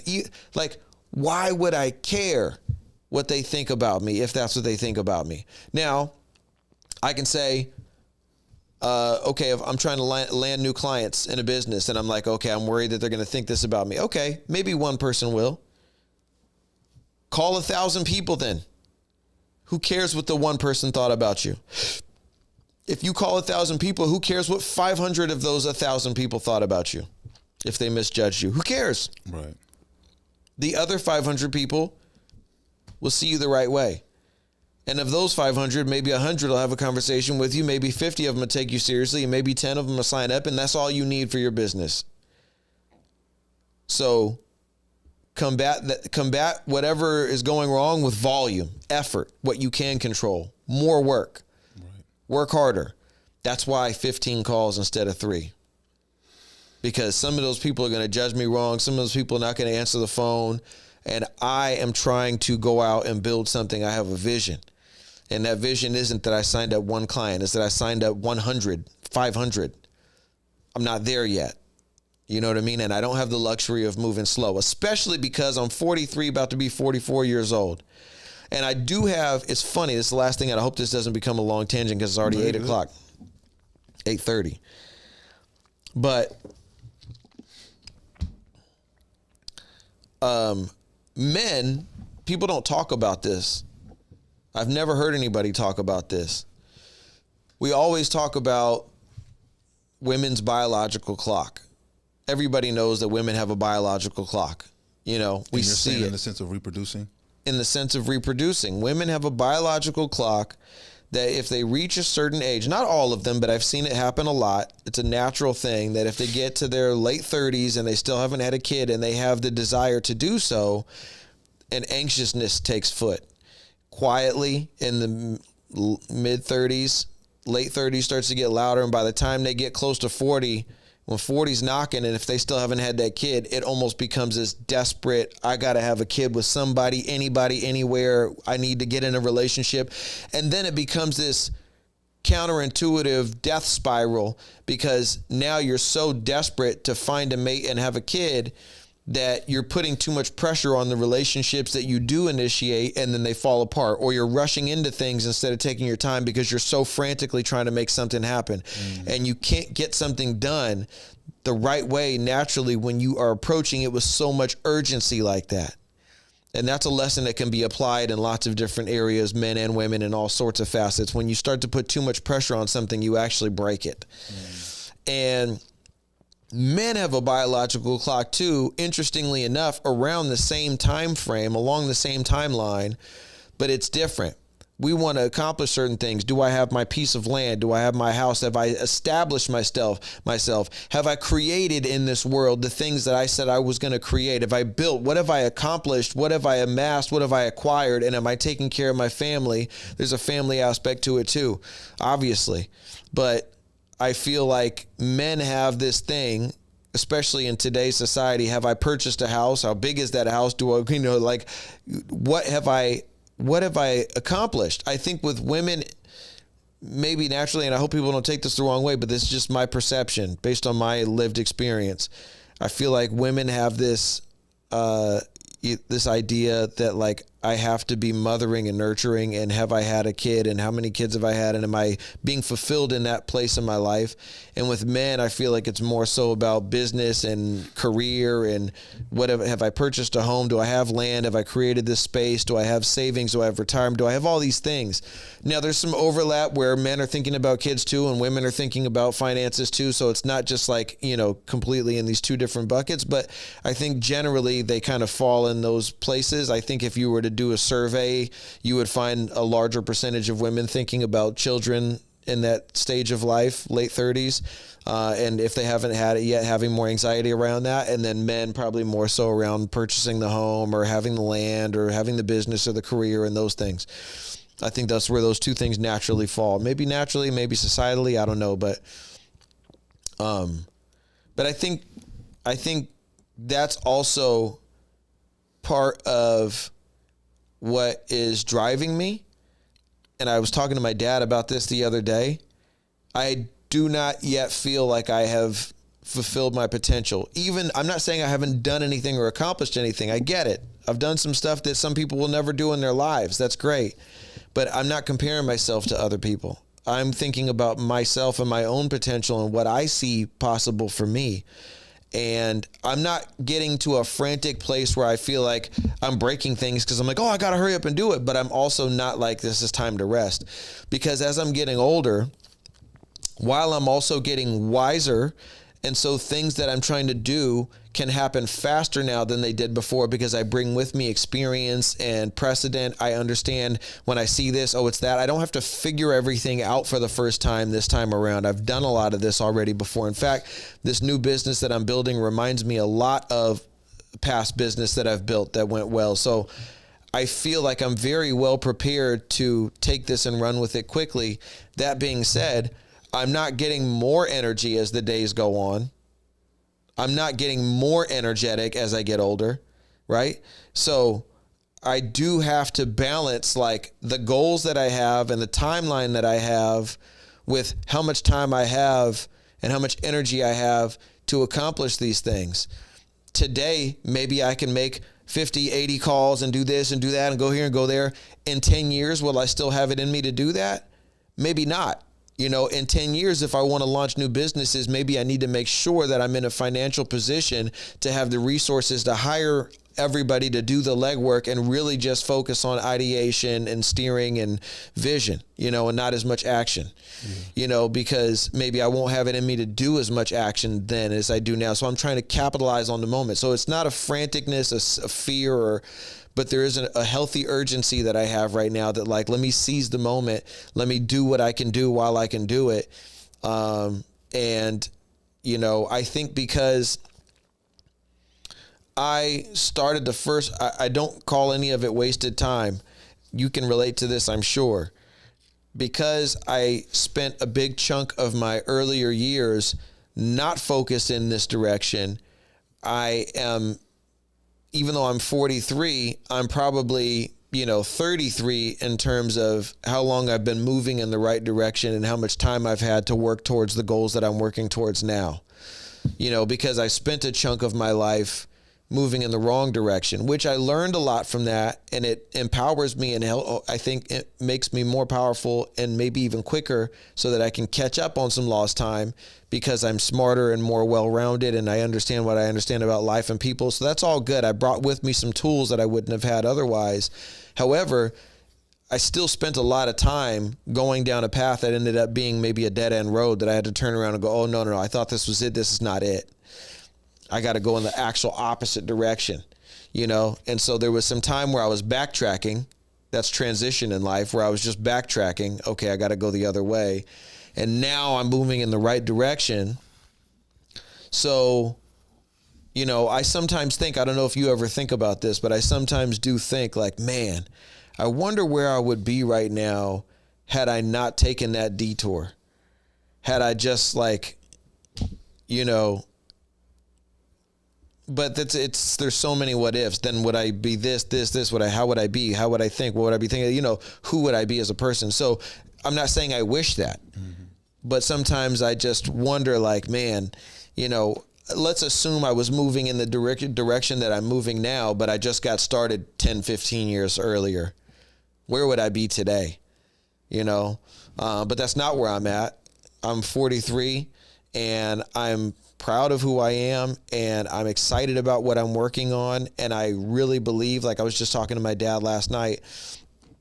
He's like, how's that all going? I'm like, oh, it's going good. It's not where it needs to be yet, but I can absolutely tell I'm building something great again. Mm-hmm. I can feel it. I know it. So I don't care. I don't care where it is today because I can tell. I know when I have a good thing. I can see it. You know what I mean? And so this thing that I'm building is going to be big. I can feel it already. It's already showing all the signs. It's moving quicker than anything I've built before. I'm excited about it. And so I don't really care in the meantime where it is. As long as I'm surviving, I'm good, because I know where it's going is going to be really great. I still have the energy and the excitement about all that.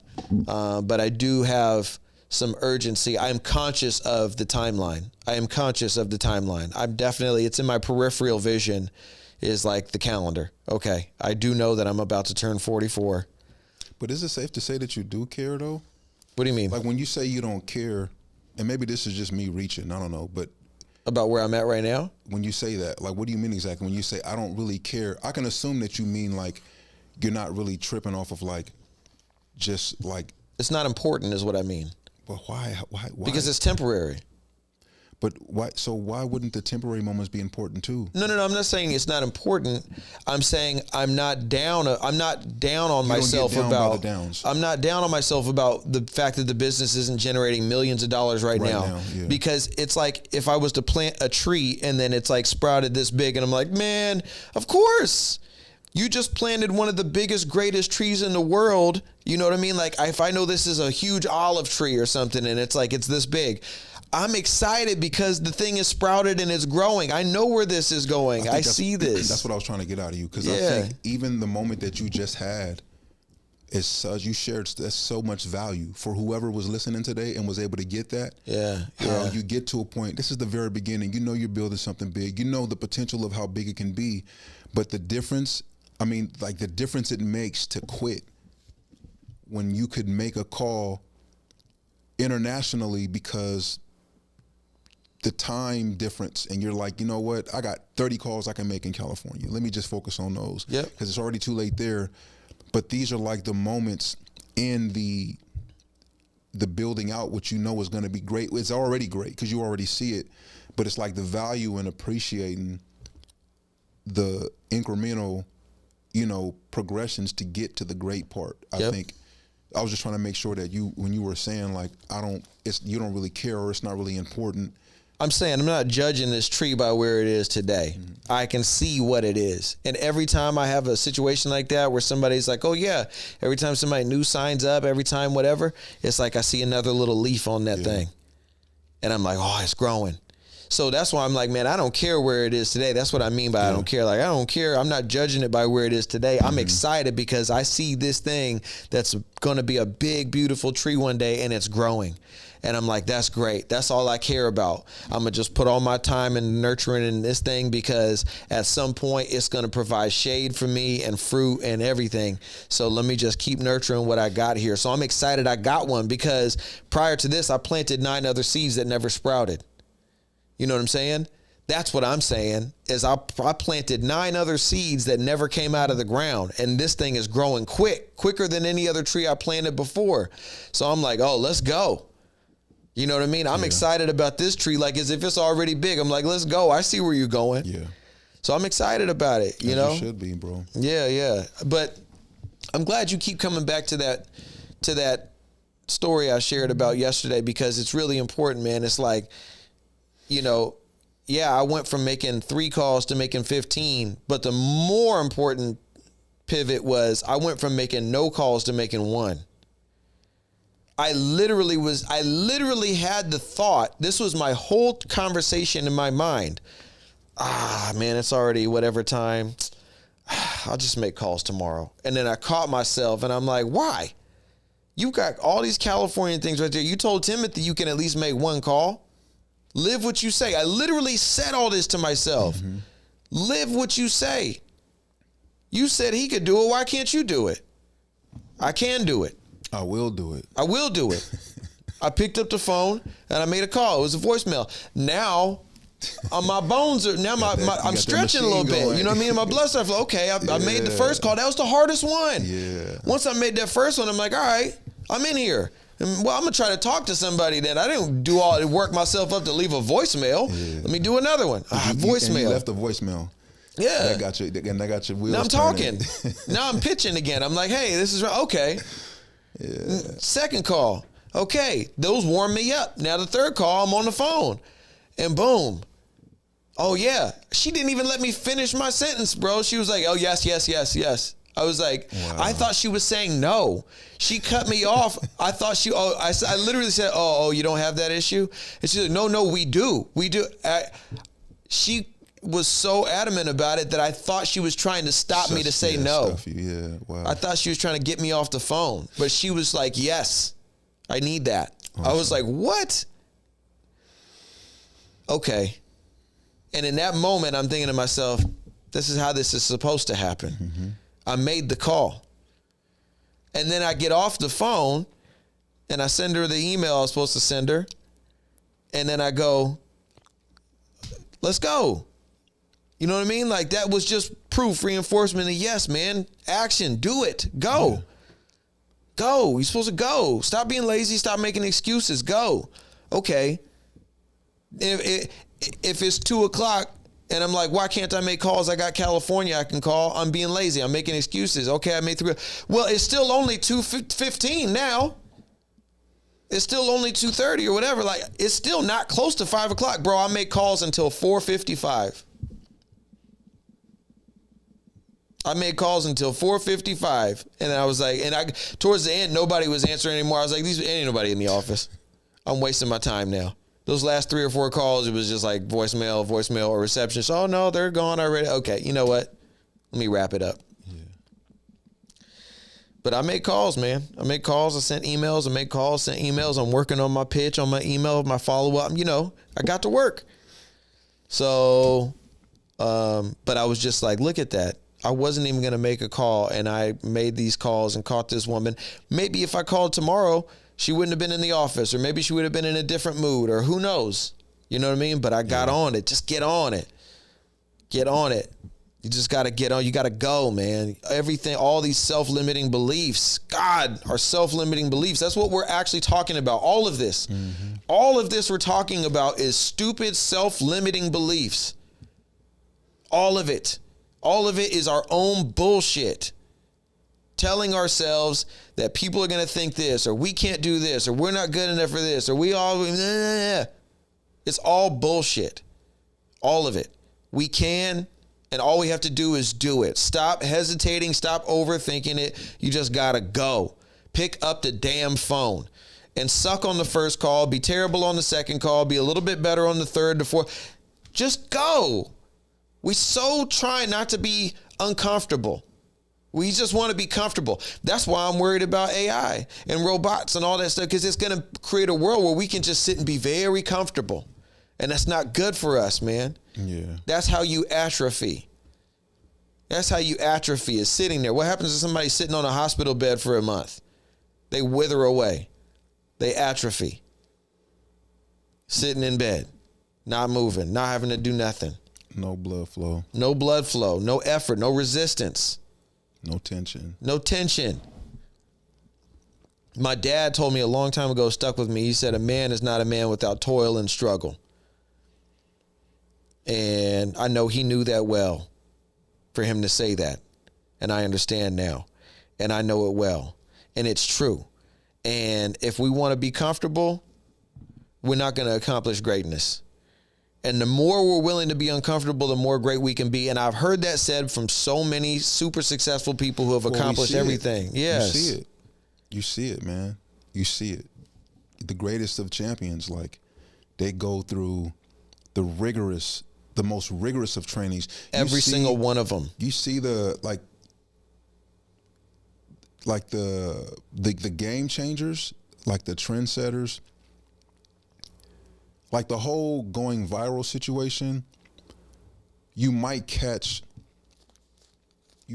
There may be the fews and the twos get lucky, who get that lucky break to where it's their third video. They said something crazy and boom, or something happened. Yeah. But when you hear some of these individual stories play out, and you realize, like the Mr. Beast story, or like all of these stories where it's like these dudes were documenting for hundreds of videos. And then bam, it's Mr. like Beast leaves a lot of his old videos up on his channel. You can scroll back. I've done it. Have you ever done it? I haven't. I've gone back and watched some of his old videos, bro. It was a dude and his goofy friend and their camera. It was garbage. Right. And that's the thing. It's like it's garbage to us in the mindset of like comparing it. But compared to where he is now. It's just like what you said. Compared to how you know tree. Mr. Beast. Or just like compared to like what you just said. Yeah.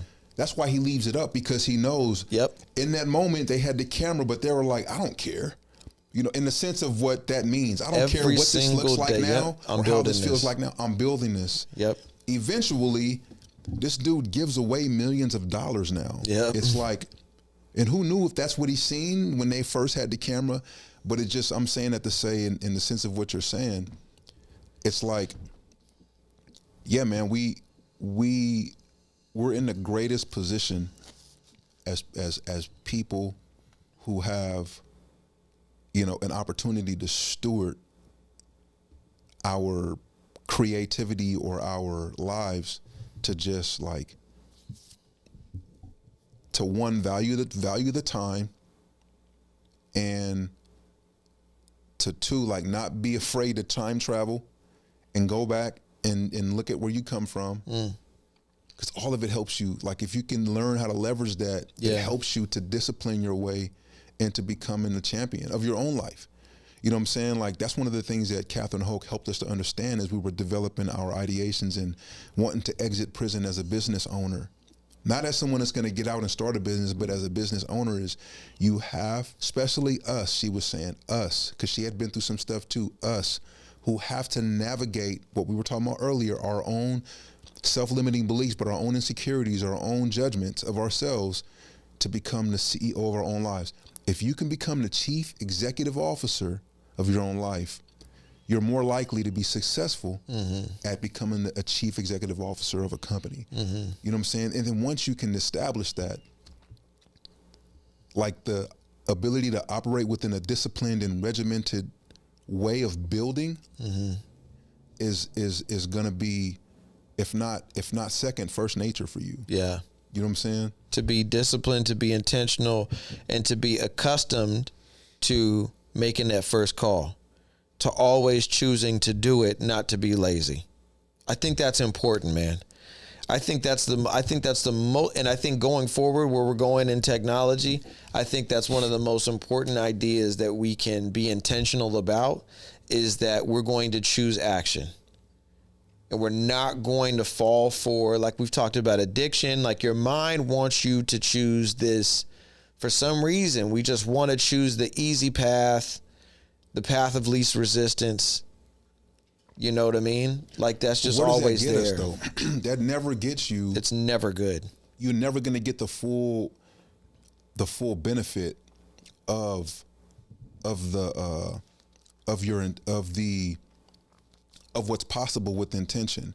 Like if you go into something half intentional and half-hearted and half committed, even the one time, I'm guilty of this. You know what I'm saying? I've noticed it within my own mentality as a father, my own mentality as a business owner, but just in my own, understanding and coming to walk in my identity and who I am. If you give a little bit of an inch to the part of you that does not feel like it, eventually it becomes, how we started this conversation out, it becomes one of the worst habits. Procrastination just begins to overcome and dominate you. Yep. And where you're like, I got time, I could do it tomorrow. It becomes, you become lopsided. And you don't even realize you're doing it. You don't. You become, and it makes you, it compromises your identity. You know what I'm saying? To where now you have to, it's those moments, Rain, where you're sitting there and you're like, I just told somebody this. I just told somebody, bro, you can make the one call. You have time to. And it's like, bam, make the one call, man. You know? And you make it. And it ends up, you value the time. You value your capacity for being able to step into what you told someone else to be disciplined in. And then you all the more just get a chance to be fulfilled in success, or just like who you are getting close to 50. Yeah. And the struggle that men struggle with, because it's all a part of it. It's all a part of that same thing. It's like you were able to overcome and accomplish. Damn, we're about to be 50, bro. Bro, yeah. That's It's about to be crazy. halftime, bro. We done this 2 whole quarters of 25 gone. And not to cut your story, but the other thing I just realized about yesterday too is my wife had asked me how my day was going. I was like, my dad had also asked me. I wasn't having a productive day yesterday. Yesterday was about to be a wash. All the things I was trying to do weren't working out. People weren't getting back to me. It was like a silent day where it was just like, man, nothing's working out. And I was kind of ready to just pack it in and just count the day as a loss. Like, maybe tomorrow will be better. And I picked up that phone, and that one call made my day. Emotionally, yes, but I'm talking about it made my day valuable. You know what I mean? My work day. It brought value to my work day. I accomplished something meaningful in the day because of that call that I made that I wasn't going to make. Mm-hmm. It's so, and it's like, what do I have to lose? Why wasn't I going to make that call? That's the part. I was going to ask that earlier. It's those moments. It's like where your will not. And you have to be like, no will. You have to. Yeah. You know what I'm saying? Like, I was what being makes lazy, or was I being afraid? Did I not feel like facing rejection? Because, I'm going to get on this phone. Maybe somebody's going to be like, like what? Didn't feel like battling. I was being lazy. I was being weak. And I didn't have to be, though. It was a choice. Mm-hmm. Because as soon as I picked up the phone and made one phone call, I tapped into my strength that was right there waiting for me. I was strong. But in that moment, I felt weak. It's like if I'm sitting here right now, if I'm sitting here for a while, right? And I get up, when I first get up, because I'm 40-something now, and my back's going to be like this. I got, that getting up part is hard. But once I get up, bro, I can go run 5 miles right now. Yep. Once I get up and stretch a little bit, I get the blood flowing, I can go. We got a 10K step chat every day. We take a picture of how many steps we had in a day. We send it to our chat, and we got like some family in the chat. And the record has been like 26,000 steps. That was my wife's dad. And 2 days ago, I woke up and I was like, I'm breaking the record today. And I was outside all day long trying to break this damn record. And I ended up at like 31,000, 3,100? No, 31,000. 31,000 steps? Yeah. Not 3,100. No, 31,000. 31,000 steps. Yeah. I'm telling you, I was on it all day, bro. 31,000 steps, not 3,100, not 3,100 steps. You're saying bro. 31,000 steps. 31,000 steps. Is that of walking? It was like 15 miles or something. But my point is, which isn't really a lot, but my point is, I like just kind of running with that same analogy. Like, I went for a walk in the morning. My wife came with me for a lot of it, and my son too, which was really cool. We spent a lot of time outside that day walking, right? It was nice. So we walked to the lake, walked around the lake a bunch of times. Then we came back. Then we walked to a sushi restaurant and had lunch. My son came too, and we walked home. And then my wife went to yoga, and I was like, we were both at like 20 something. I was like, I think I was at 19. And I was like, I'm hitting 30. And I was like, I got to keep moving, because if I sit down and get tired, it's going to be a wrap. And I still got, 11,000 steps I need to get. Mm-hmm. And I broke out, and I haven't been running. I haven't been active. You can see on this thing that my other days are lower. They're lower, yeah. Way lower. And so but I got out there and I started running. What I'm saying is, like, all these other days that I've been sitting around tired has been a choice. That I've been sitting around inactive has been a choice, because I did 31,000 steps out of the blue. Not like 20, 20, 25, 25, 25, 20. Oh, 31. Oh, no. Bro, 2,000. The day before, this is the funniest thing right here. Was the lowest day, huh? Because I seen it. As you showed me that, I seen that seemed like the bar was the lowest. Bro. Out of all of the days that week. 31,000. That's crazy. 344 steps that day. The day before, 918 steps the whole day. Not even 1,000. 918 steps, which was a choice. And the next day I chose 31,000. And the average, it looks like there's a kind of like an average of the 3 days before that. What is that average? So the average, now my average for the week is 4,700. The average of those 3 days before that. Like it shows those 3 days were the same amount of steps almost. Oh, no. Not that one day, but the 3 days before that. Over there, those 3 other bars. Where, here? To the left. These? Yeah, one. So, yeah, this was 6,400 one day, 6,997. So, you know, some of those days were a little bit more active. But, yeah, bro, 918 steps, which was a choice, and then 31,000 steps. My point is, you know, again, if I get up right now, my body's going to be a little bit sore and stiff. But I have a choice today to decide if I'm going to do 918 steps or 31,000 steps. Both of those are within me, and the only difference was what I chose to do. Whether I realized I was choosing it. I didn't realize I chose 918 steps. That's the elusive part of it. I didn't realize that's what happened. I was just lazy as hell all day, and by the end of the day, that's what happened. I had spent the whole day in bed watching TV, doing nothing, barely moving around the house, nothing. 918 steps. But I woke up the next day and I was intentional. I said, no, I'm doing that. I'm breaking that 30K today. I had thought about it a bunch before. Always thought it would be funny, you know, to break her dad's record. And I woke up in the morning and I said, today I'm doing it. That's the only difference between wild success and breaking records and the lowest of the lows is a choice. Yesterday, I chose, I'm going to make this phone call instead of just packing it in and going home and calling today a loss. I'm going to make a phone call. New client. Potentially $100,000 in business, maybe more. Choice. Yeah. And as you make the right choices, the choice of action, the choice of intentional action over and over and over and over and over again, it should become more fluid. It should become default. Yeah. And I've been in places like that where my default is action, and I'm working myself right now intentionally. That's the hard part, is that when you're trying to build into that habit, it's a lot of push. It's a lot of feeling like you're having to manually do it every single time. Though. The tension is necessary. That's the only way growth. We've said this several times. That's the only way growth is like possible. Yeah. There has to be tension, like especially like healthy growth. Yep. You know what I'm saying? So, yeah. Yep.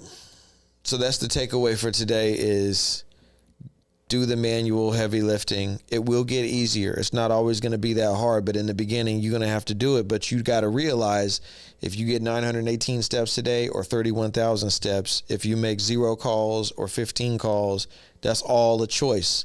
Wherever you are in your life right now, that is your choice. It has not happened to you. You are doing it. Stop blaming external forces. It's not the president's fault. It's not the government. It's not your family's fault. It's not your past's fault. It's not your criminal record's fault. It's not the drug dealer's fault. It's not the liquor store's fault. It's nobody's fault. Your ex-girlfriend, your ex-wife that left you and took all your money, your job that fired you, your boss that hates you, does not matter. Whatever you do, wherever you are, it is your choice. And you know that. Deep inside, you know that. Because whatever you're dealing with, you have the solution there in your peripheral vision, but you don't want to do that because that's extra work. That's challenging fears. That's challenging your self-limiting beliefs. That's more work than you're having to do right now. Yeah, I could do that, but I'd have to go to my job and then I'd have to do that after work to build that on the side. And are you going to do it then? Or no? Okay, so then stop complaining. Because wherever you're at, there's only a few things in life that we're dealing with that we can't choose, like what Keisha is dealing with. She's not choosing that. She's choosing to do whatever she can to try to make that situation better, right? She's the only one that gets to complain, and even she ain't complaining. Right. She's the only one that gets to complain. When you got some sort of health issue with you or your family, okay, my heart goes out to you. When you're not where you want to be in life, that's on you. That's on you. Whether it's self-development, more effort, more work, whatever it is, that is on you. And I'm not saying that because I'm the greatest guru on earth or because I'm heartless or because I'm saying it to you. I'm saying it to myself as well at the same time. All humility here. This is a reminder for you. This is a reminder for me. Wherever I'm at in my life is because of me. If I get in there now today after saying all this and I don't choose to make 50 calls, that's on me. That's on you. Yep. If I talk all this and then I go in there and just watch YouTube videos or allow myself, I don't do that, but if I allow myself to just be distracted and not disciplined, I know what works well for me because I have the propensity to be distracted. So I go in there and I make a list. These are the things that I need to get done today. And when I do that and then I'm disciplined about sticking to that list, I can have a productive day. Mm-hmm. When I make the list and I just don't stick to it, or I don't make a list at all and I'm just floating around, I'm blowing in the wind. Mm-hmm. So I got to go in there and be intentional if I want to get something out of my day and be able to pack up out of here with my head high and say, I did it. I made it happen today. That's on me. Yeah. If I don't do it, it's on me. If I do it, it's on me.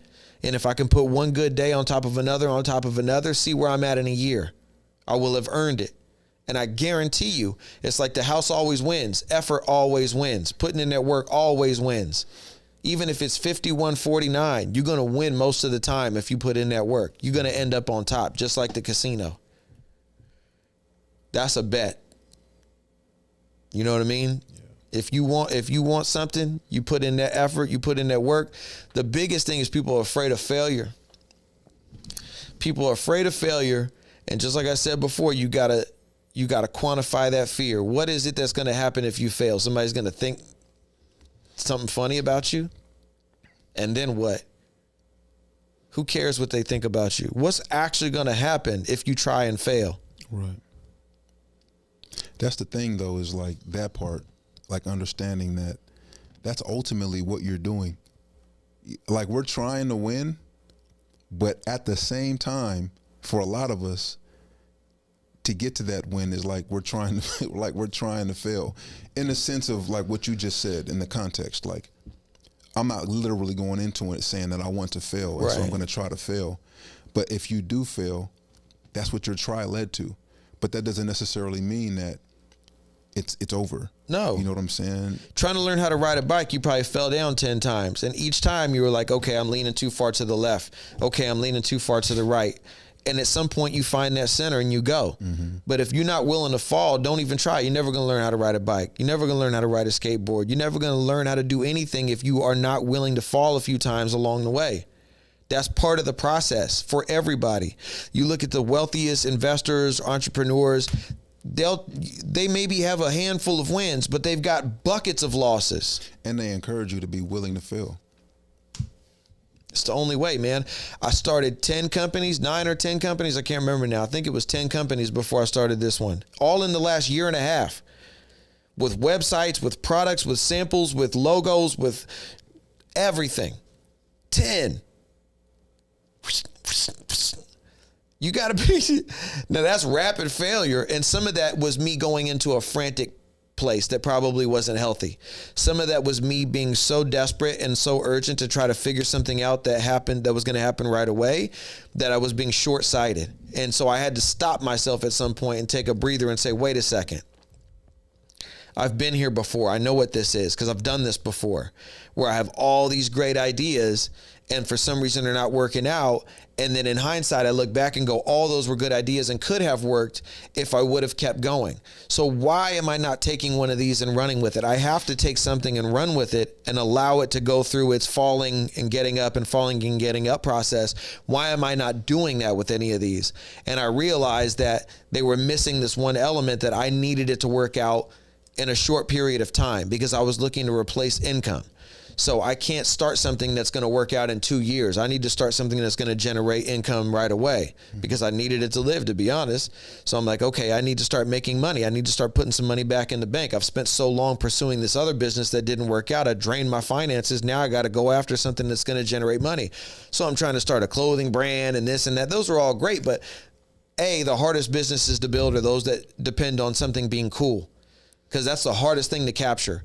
Doesn't matter what you do. You can do everything right and it may not work because there's this magic element that makes something viral or cool, right? So in clothes or music or anything kind of artsy, it's really hard to be successful because there's not this binary path to success. It's you create something and people go, oh, I like that. If people could bottle that, it'd be worth billions of dollars, right? It's very hard to nail what that's going to be. But so certain things like that, there's no real guarantee and they can take a lot of time. You know, and so I was in other things I was testing and maybe just jumped ship too early. But then when I landed on this thing that I'm doing now, I was like, oh no, that checks all the boxes. And so now I just have to put my head down and stick with it and make the calls and blah, blah, blah. So anyway, this is probably our longest episode. Probably is, but it's probably going to be one of the most valuable ones too. You know what I'm saying? Hey, this is Timothy on Purpose. This is Rain. It's 9 on the dot. It's 9 on the dot. But yeah, this is randomly intentional. We did that. We made it count, man. Because we've been gone for a week and a day. So it's like you getting 7 episodes in one. In one. Yeah. But yeah, y'all be blessed, man. Stay healthy, be well.